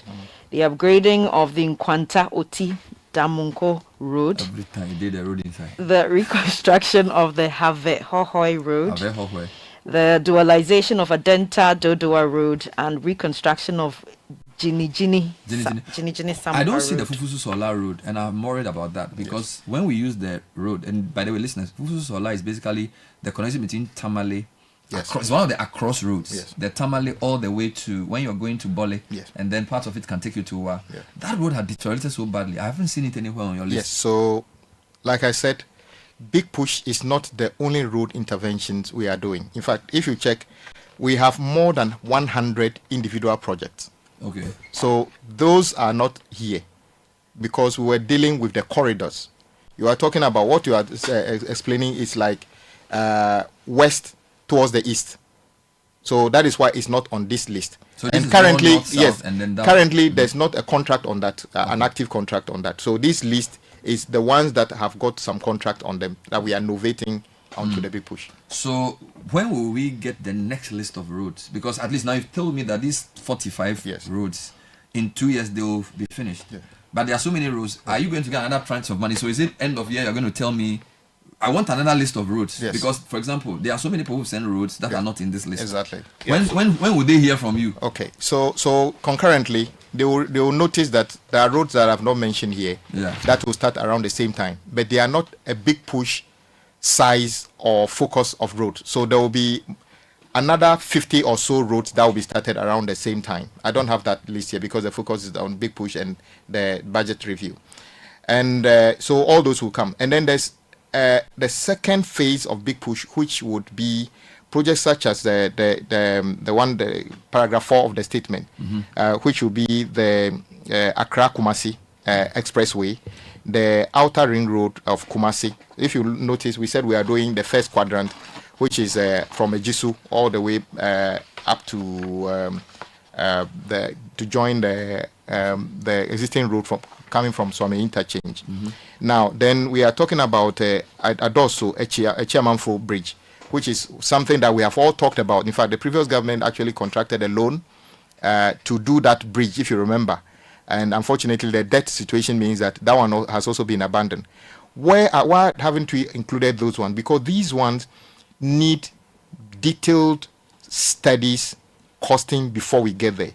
So as we speak, we are awarding the contract for the study, costing of those roads at the same time. So by the time we are maybe February, March next year, we'll have details of the cost and the technical details of this. Then they can be included in the next phase. I have a couple of questions for you on this. Yes. Why are you talking about an Accra Kumasi Expressway when there is already an Accra Kumasi road which hasn't been finished? Because, for example, if I look at the list of roads in the previous budgets, Konongo bypass, southbound, northbound, Enyiresi bound bypass, northbound, southbound, Enyenem, Osino. So these are projects that were awarded under the previous admin, which I haven't seen in your list. And yet you are telling me that you are going to do an Accra Kumasi Expressway. Through where? Okay, so it's on a green field. The studies would determine the alignment. But the question you ask is very important, and my colleague, the former road minister, raised this. Bernard, I came to office knowing I've been around the road sector for a while. I knew that they were building some bypasses on Accra Kumasi Road. When I came to office, we called for a meeting. And in fact, many of the contractors stopped working on that, except one lot, which has been completed. And guess what? The way they awarded it is that we have going towards Kumasi and coming towards Accra. So they award one direction to one contractor and the other one. The only portion of this road which has been completed, the only contractor who completed is in the middle of somewhere. So that road has been completed, but it's in the wilderness. It's not connected to any section of the road, so cannot be used. That is how bad the situation is. But simply because when the projects were awarded, the total value of these bypasses was about 1.9 billion cedis. All of a sudden, when I came to office, I was told that we needed another 1.7 billion cedis to complete them. In fact, if you see the breakdown, some of the projects require more than 100% of the original cost to complete. That is a red flag. What went wrong to the extent that a project has been started? Is it the case that they forgot something? You remember my little banter with the former minister for road. When the technocrats were called and the finance minister was there, why did we have to pay an additional $1.7 billion Ghana cedi? They said that the contractors were only shown a video footage of a drone on alignment. They got to the site to realize that on top of, under the cocoa trees was a galamsey site and other things. And they spent more money treating the land. That is why they needed 1.7 billion.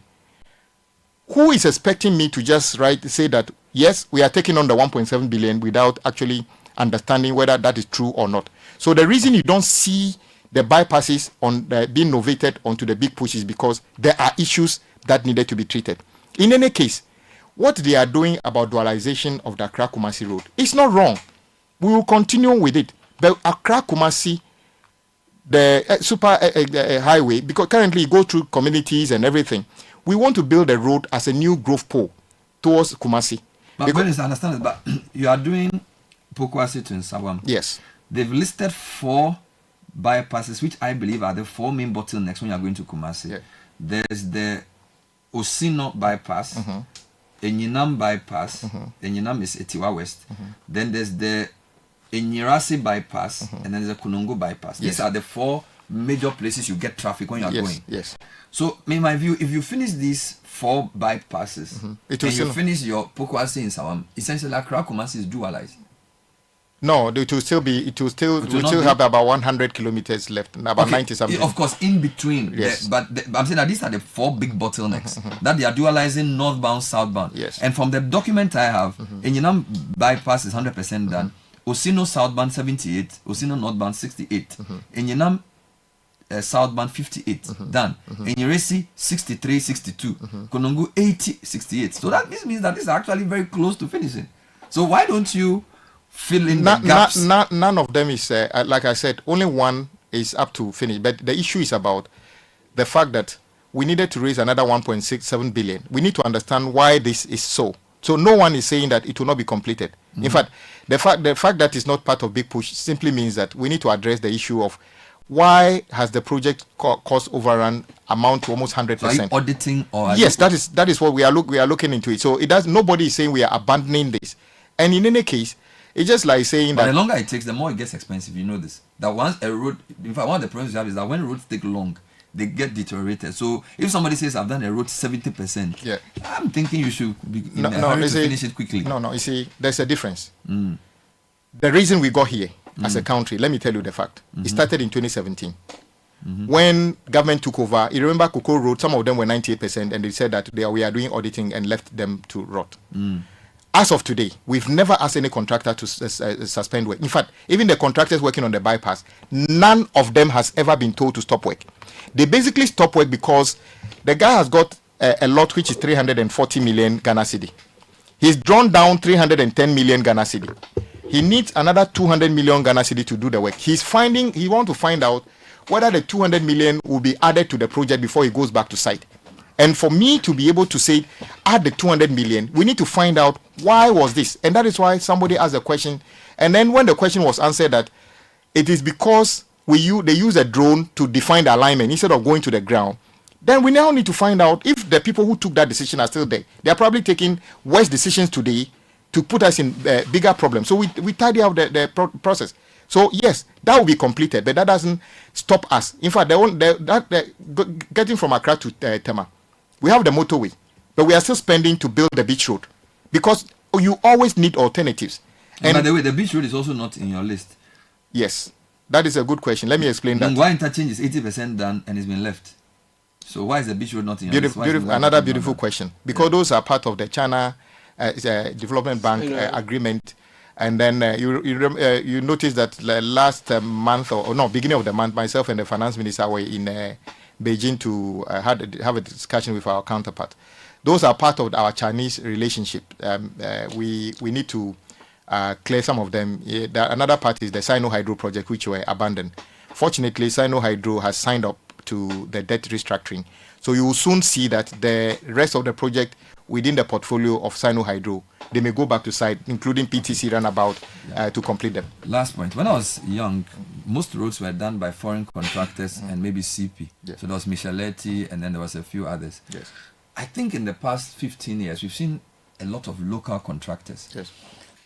Are you confident that the Big Push has enough quality local contractors to deliver the quality you want and also to keep, because when you have a foreign company, sometimes the financing is external and sometimes also the profit doesn't stay. But when you build strong local contractors, then you are supporting your economy. So what's the outlook for local contractors for this Big Push? Do you have like 10 world-class local contractors you can say can do any road? Because we brought Keros Galvao, we had all kinds of people coming to do some of our big roads. So I just want you to deal with that local contractor point before we come to specific roads. Yeah. Quick one. As we speak, the only foreign contractor who is, in my view, really doing the work by themselves is more or less Inzag. That is Ashama runabout towards Timpoku. BHM, which is supposed to be doing from motorway to Central University, is a management company. And if you notice, it was First Sky and others who were actually doing the road. In reality, many foreign contractors, apart from the ones you mentioned in those days, who did the work themselves, many foreign contractors, when they take the project, they become managers. It is Ghanaians who do the work. The reason you don't see Ghanaians leading this sometimes is because of the cost of investment. But some of them have built their capacity now. What we need in reality is the supervision. We need to have very straightforward, professional supervisors who are Ghanaians to be able to do this. I have faith in the Ghanaian engineer to supervise work to make sure the quality is achieved. I have faith in the Ghanaian. In fact, the reason we are saying that the phase 2, the tranche 2 of the motorway to Central University will no longer be done by BHM, but by FESCAI, simply because I believe FESCAI has the capacity. However, if you probably give that job to FESCAI without proper supervision, he will probably still disappoint. So we are not going to leave anybody to like, oh, we trust you. But I have no doubt that the Ghanaian can build anything. In any case, what is a road? 80% of what you need to build a road is here in this country. You don't need to import cement. Iron rod, crash rocks and other things. So what exactly is coming from abroad? It's the financing. Is it, who can tell me that the civil engineer, some of us went to school abroad. We sat in the same class with everybody. A bonus question. Yeah. It looks like your ministry finances the biggest risk. Yes. Some people are asking me whether you explore using pension funds for some type of roads that can pay for themselves, because in Western countries, some of their pension funds are leveraged to do PPPs, and payments come back in a way that grows their portfolio. Yeah. If we are supposed to raise more money locally, do you want to broach that subject of additional sources of financing locally? Will pension funds be something you consider? The government, through the finance ministry, is exploring this. Yes, I know that the pension fund has got very healthy amounts in there, and there are other funds. In fact, some of the banks have been coming forward to do things. But you see, some of those things can be done beyond the IMF, because currently we are not allowed to actually enter into anything that looks close enough to what you can call government taking on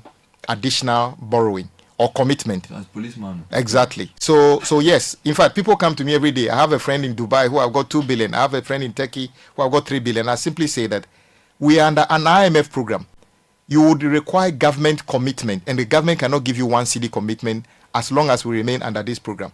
So, by those ones, I know the finance ministry is applying. Most of the comments we've gotten are from people saying, when will you do this road? When will you do this Santoro? So, what I want you to know is there a rubric you use for choosing a road? For example, Santoro Ashaiman Road has been on. They've done. Are you going to have a certain? Are we going to vote? Are you going to throw a ballot and just close your eyes and pick one? Are you going to say who voted for NDC and therefore how are you going to choose? Because there's so many roads that are okay. So some there of are concerns over the Sherman Township Road. Yes. Why are you not connecting them to Sherman Township? So that's why we're asking a general question. No, it's important. You know, Sherman is my constituent. Yes, so I'm asking that, and I'll ask the whole one. I support you with 100 bags of cement. What method will you use to decide which road will because you have a phase 2 roads coming? Yes. How are you going to choose them? Okay, some of the roads you have just mentioned are already under contract and contractors on site. The reason the contractors are not actively working is because we owe them some money. For instance, if you come from East Legon, we call it East Legon Hills. All that road that goes all the way back to the motorway. Yeah. Just more is already on there. He's doing concrete works as we speak. So it's not that. And then from all the way from Junction Mall, Underbridge, yes, Ashama Underbridge, yes, in front of Ashama Market, yes, all the way back to where the INZAC project starts at the Ashama interchange. It is already under the Chinese contractor is supposed to be working on there. And then there are some internal roads in Ashama. Those ones come under what we are supposed to do with the Ghana Road Maintenance Trust Fund. So we have different levels of interventions. So fortunately, Parliament passed the Road Maintenance Trust Fund. From now, if you hear me, I'm saying that the sharing of the Road Maintenance Trust Fund will be a factor of Parliament distributing and saying we should do this and that. So some of those are not going to be a decision of the minister alone. But the selection is mostly based on need, and with the mindset that we need to do equity. When I went round in OT region, I did not see a single active contractor on site. The entire region. Wow. That is not what will bring equity. That's not so once we do the Dambai Bridge, we are going to do from Dambai towards another direction. You will realize that we are opening up the country. So everybody should rest assured. It's all about time. Unfortunately, roads works are such that it takes time to come to fruition. Once you start and you don't stop, you deliver them within time. So, but I'm hopeful, and I'm making a commitment that within 2 years there should be visible signs that these roads that we have mentioned, they will see visible signs. Don't you think you need to finish the road before you start the tolls? Because now you say you have sent the toll thing to Parliament, yes, and we should pay. Yes. You said it wouldn't cause traffic. Yeah. I'm still wondering how it will work. Okay, it's a very simple thing. The old toll regime is not coming back. We are never going to build any impediment in any road saying that we are somebody standing there collecting toll. It's all on electronic platform. So, for instance, we spend about $100 million there building an interchange. Very simple. Put a gantry on it with an AI camera. In fact, every exit out of East Legon would have a camera, because currently, if you live in East Legon and you do your funerals in Kumasi, and you have nothing to do it in Tema, you might live your life from birth to death without paying a toll anywhere. That is what it is. Guess what? But the biggest thing, we spent money to build a tunnel to East Legon. So you want to make it central London? Yes, and then exactly. So just in charge. You can't beat it. You can't beat. When I pass under the gantry, it will scan my car number. Or yes. So we are working already with a Ghana card. Yes. Is that money for my Momo? Yes. No, it doesn't have to be Momo. It can be your bank card. Just you can buy a scratch card. So Trotro Divest will pay? No. Yes, Trotro will pay, but there's a different regime. For instance, public transport, Uber and other things will be not spared, but we can decide that okay, you are public transport, you cross this camera 50 times a day because of the nature of your work. You pay one-off amount, and then for the 24 hours, you don't have to pay. That is how it is. But when I used to live in Tema and working in Accra. When I even leave Tema, pay my toll. When I forget something, I go back home. I pay anyway. So it's not going to be different. So there will be no block? No impediment. And then we are not going to toll any unengineered road. So nobody is going to toll the rough road leading to any community. That will be unfair. But as soon as we make an intervention, which that is, we spend money to improve that road, depending on the location of the road, the graduation of how much you pay will be determined. Yeah, but Madam Minister, I want an assurance from you. I heard that you are talking about my road, and on this occasion I'm talking about the Denu all the way to Ho, the national, capital of the Volta region. Yes. When exactly are you breaking ground for that road project to start? Okay. And then also, secondly, there's this road known as the Jekiti Road connecting us, Akosombo. Yes. People like Vera Haibo, who are from the middle part of the Volta region, are concerned that for some reason nothing is being said about that road, although you are doing a fine work. So tell us now, what assurances are there to deal with these two main roads? Okay. If everything goes to plan, within 3 weeks, majority of the contractors, the contracts or the project listed here should be on site. Okay. And I hope before the end of within the middle of the month, the groundbreaking should start. Beautiful. For many of these projects. So it's middle of August. Yes. Many of them should start. Okay, good. Bernard, I appreciate that we are trying to connect regions, big roads that will do that. But in the cities, most of the arterial roads are in very bad shape. Yeah. And others, when done, will improve or reduce traffic on the main roads. If you go to the Atomic Junction stretch, it's a very bad one. Race Junction all the way to Boteman is also very bad. Is there any plan to maintain one and rehabilitate those that are really bad? Excellent. Yeah, for instance, if you try to fly out of the country through Kutuka, most of the evenings, and on 2 occasions I have to jump and take a motorbike. Yes. That's just last year. Last year I have to. Otherwise, I was going to miss my flight. Wow. Because heading towards the airport in the evening is just very bad.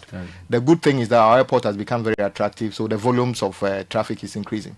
But you notice that there are bottlenecks going to the airport. So we need to actually do something from Lands Commission all the way to connect back to the motorway at Polo Club. There's already a project up to Polo Club, but we need to work on that.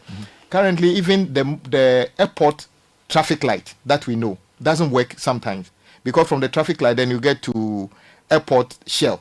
So that runabout. So there's a bottleneck. So there has to be a synergy between what we resolve and all the way to the traffic light that leads to Association School. Yeah. and then the Kaukuri Junction, and then even what do you call it, the 37 Hospital. That ought to be an interchange by now, because exactly, because that's a hospital. There's an emergency going in there, exactly.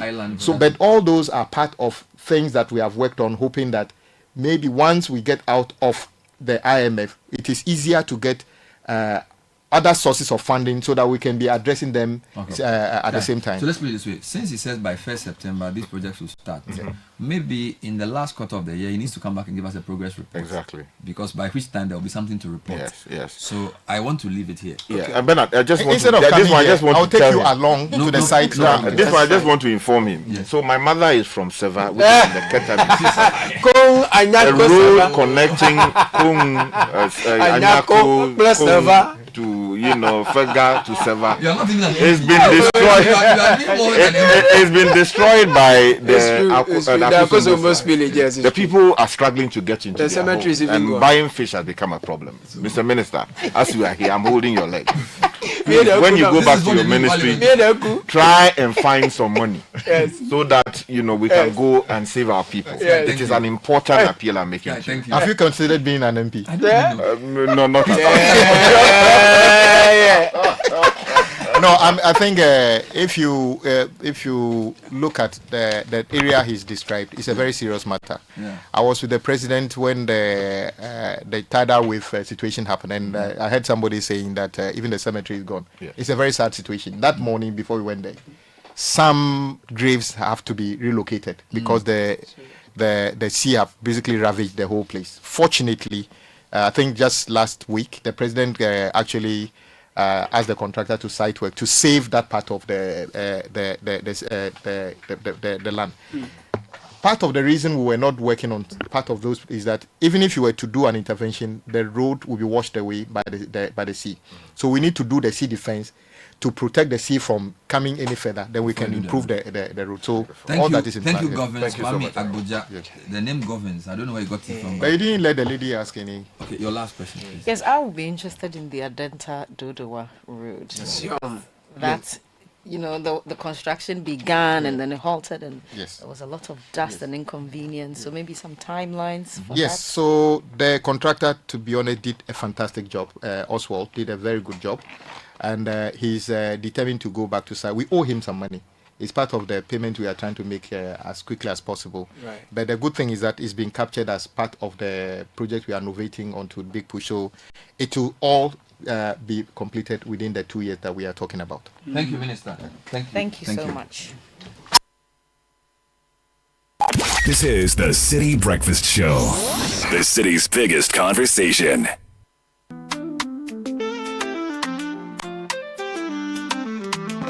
On the go, night or day. PBL up is the easiest way. Bank secure, bank with ease. Right at your fingertips, bank is a breeze. PBL app making banking so clear. Anytime, anywhere we're here. Safe, secure, banking for you. PBL app, simple and true. Welcome to the future of banking. The Prudential Bank mobile app. Bank secure anytime. Right from your phone. Access your accounts 24/7. Perform instant transactions. Pay bills, link mobile money wallets, scan and pay with GHQR, manage your cards, make seamless GIP interbank transfers, all with ease. No more banking hours.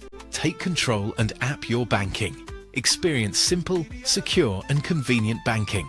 Download the PBL mobile app now. PBL mobile app. App your banking. The entries have been received and the marking has begun. Who makes it to the next round of the Literacy Challenge 2025? Randomly selected entries will be read on 97.3 City FM on Brunch in the City and the Traffic Avenue, and on Breakfast Daily on Channel 1 TV. Stay tuned to 97.3 City FM and Channel 1 TV to find out who makes it to level 2 of the Literacy Challenge on Monday, 4th August 2025. Level 2 Aptitude Test. The top 50 contestants from across Ghana to make it to to the next round shall take part in a written aptitude test on Saturday, 9th August 2025 at 12 noon at the British Council, Accra. Grand finale. The top 10 contestants chosen from level 2 shall compete for the grand prize of 10,000 Ghana cedis in a classic quiz competition on Friday, 15th August 2025. The Literacy Challenge 2025 is powered by Citi FM, supported by Channel 1 TV, and sponsored by Belmu and GB Assessment.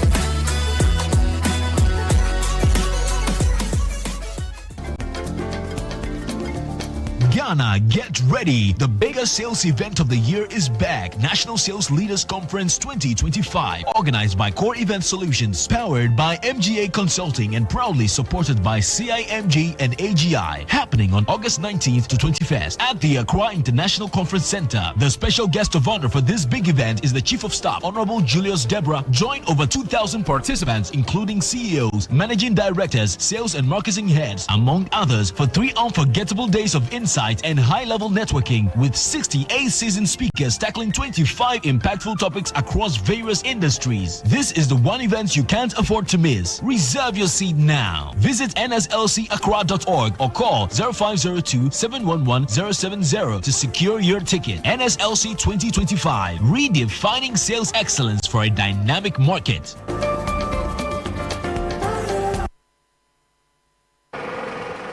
So what goes into building quality structures? I mean, literally, what goes into it? Wujaf, you don't want to be sitting here somewhere worrying whether or not you did a really good job. It'd be very simple equation. If there's no diamond cement in the mix, massa, forget it. Don't start cry. Menye, diamond cement has been providing builders, block makers, and construction companies that peace of mind for years. Diamond cement is 42.5 R grade cement. Unbeatable quality made right here in Ghana. And because we have your pocket in mind, we provide 32.5 R grade so that everybody getting on. No long talk, Jack. If there's no diamond cement in the mix, don't start. Locate Diamond Cement Ghana Limited nationwide with factories in Aflao, Takrady, and Buipe, or call 0244-313-368 or 0540-111-978 or 0202-021-175. Diamond Cement, still as hard as a diamond.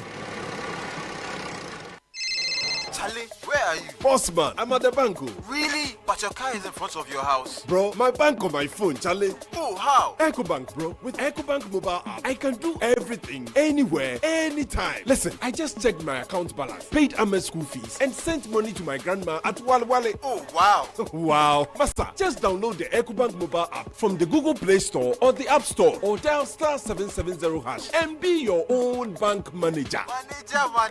Whether to pay bills or fees, to check account statements, send money across Ghana, abroad, and more, EcoBank mobile app has got it covered. EcoBank Mobile, making everyday people live everyday lives the EcoBank way. EcoBank, the Pan-African bank. Wherever you are, the game is nothing without you. It's on like never before this season. Every major league, every cup, every qualifier, the players, Kudus, Semenyo, Iñaki, the goals, the emotions, and the bragging rights. It's all on SuperSport, available on DSTV and GoTV. Get your DSTV decoder at 89 cedis and GoTV decoder at 399 cedis. DSTV, your home of entertainment. GoTV, love it. This is the City Breakfast Show, the city's biggest conversation. Okay, so it's about 10 minutes to the top of the hour. We have friends from HR Connect joining us in the studio. HR Network joining us in the studio for HR Connect, which is a conference coming up later next month. And Angela Edufo works with the admin. She's with admin lead and registrations. Kweju Kunedu is a member of the planning committee on the sponsorship and media side specifically. Ladies and gentlemen, good morning. Welcome to the studio. Thank you, Kelly. So what is the HR Connect conference all about? Thank you very much, Caleb. The HR Connect Conference 2025 is all about HR leaders coming together to connect and also have discussion with reference to workshops and also have actionable solutions that are aimed at creating high-performing employee staff, then also for us to have network and connect with other executives within the HR space. Right, and I see that your theme is empowering HR excellence, leveraging data resilience and wellness for a thriving workforce. Why is that important? Right, so we believe that that is important because as HR practitioners, when it comes to the issue of data, it's one of the key things that we focus on. You can't be an HR person without leveraging on data because you need data to make informed decisions, and also at the boardroom, you need to speak data as an HR person. And when it comes to resilience, HR people, resilience really is what keeps us going. The HR work is not easy. People say HR is a calling. So resilience is what keeps you going. And with this conference, we are going to encourage HR practitioners. We have a masterclass that is going to focus on mindsets. So it's all about building that kind of resilience HR people need. And I see a wellness point too there. Yeah.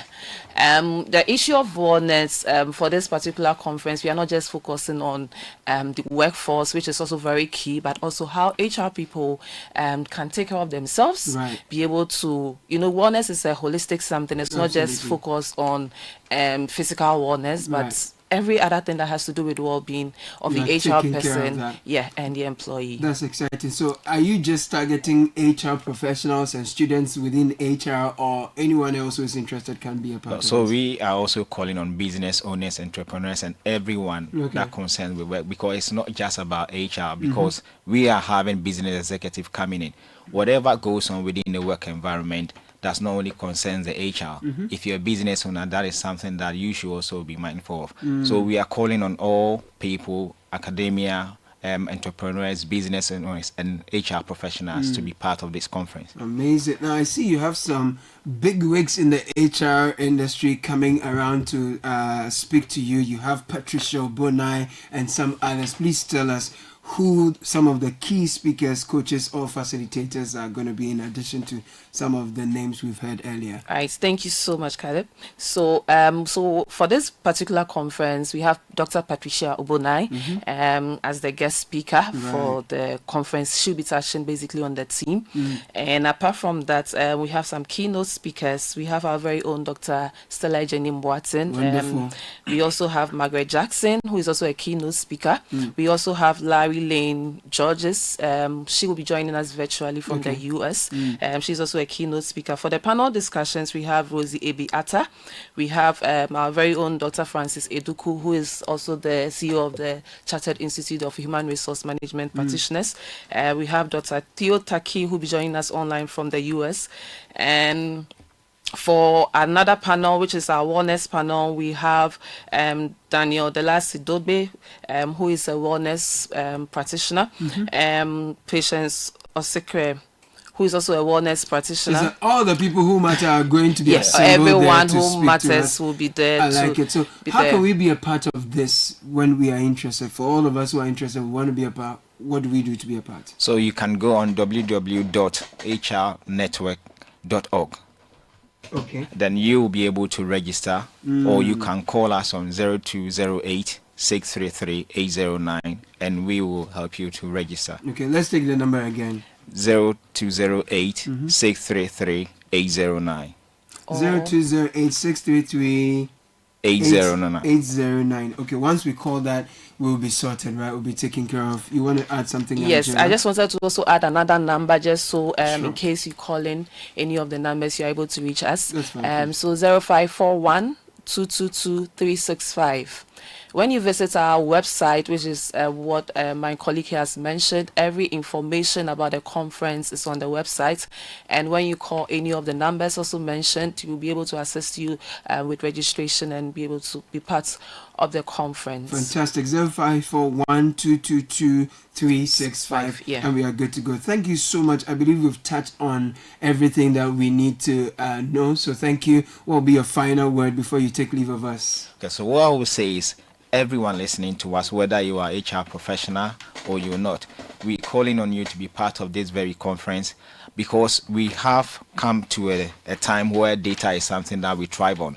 And this is something that we're going to do where you will learn so much with reference to how you're going to have a thriving employee workforce. So we call on them to be part of this conference. Kojo Kunedu, planning member of the planning committee, sponsorship and media, and Angela Edufo, thank you so much for coming there from HR Connect. Came to talk about the HR conference, which will be happening on the 8th of August. Next week Friday. Next week Friday. Okay, it's closer than we even thought. At the Mervyn Pick Ambassador Hotel. Yeah. Amazing. I love their food, so it will be nice. Yeah, good to see you there. Thank you, ladies and gentlemen. It was good to have you.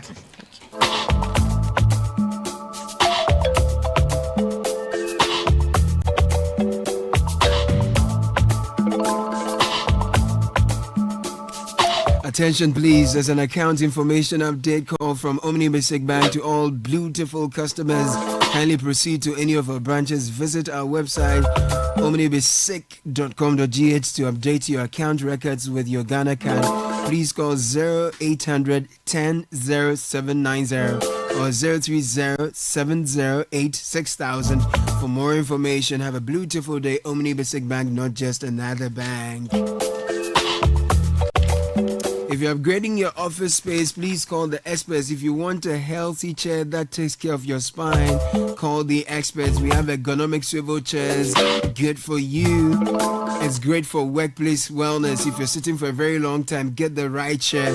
And if you want cabinets for your office desk, executive desks, conferences, conference rooms, and all your office furniture needs, especially ones that suit your budget, talk to the experts at Expert Office Furnish Company Limited. Call this number 0244 280 532 for more. Expert Office Furnish your health, your wealth.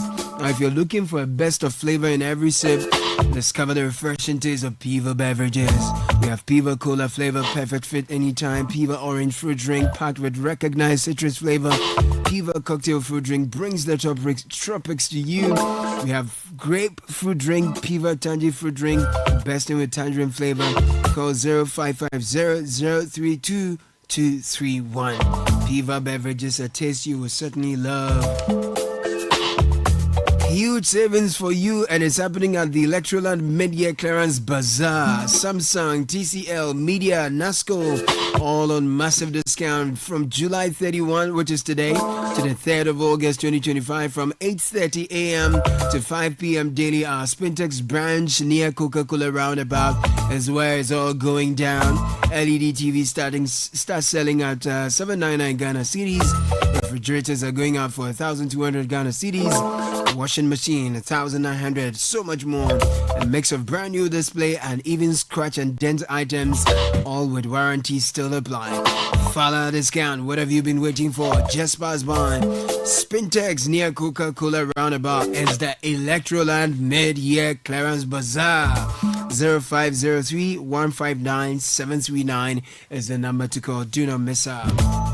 Now, if you're in need of space for your business in Tema, or you need quality equipment for construction projects, look no further. MPC Limited has you covered. We are located in Tema. MPC offers spacious and secure factory and warehouse facilities, fully serviced offices, modding apartments, and a wide range of construction equipment. Concrete mixers, block machines, bending and cutting machines, scaffolds, slam cones, name them and we got them. Unbeatable rates is what we offer you. What are you waiting for? Whether you're starting a business, expanding your operations, looking for the right tools, MPC is your trusted partner to get the job done. Our showroom is located at Tema Heavy Industrial Area around DVLA Junction, opposite Tropical Cable and Conductor Limited. Call 0500 27702. Send us an email, sales@mpcltdgh.com. MPC Limited, empowering you to build more. Now, the rainy season is here, and we all know that what that means: waterborne diseases left, right, center. Keeping your family and yourself safe and hydrated with clean, safe drinking water is more important than ever. So use Jibu purified water every day, whether you're drinking, cooking, preparing beverages, we've got you. It's safe, it's refreshing, it's affordable. From July 15 to the 3rd of August, we're running a special bottle promo. If you buy our durable 20-liter bottle at a heavily discounted price, just 100 Ghana cedis, you stand a chance of winning a free aluminium bottle, which is ideal for school, office, and on the go. Call us on 020-984-5817. T's and C's apply. Jibu, a better life.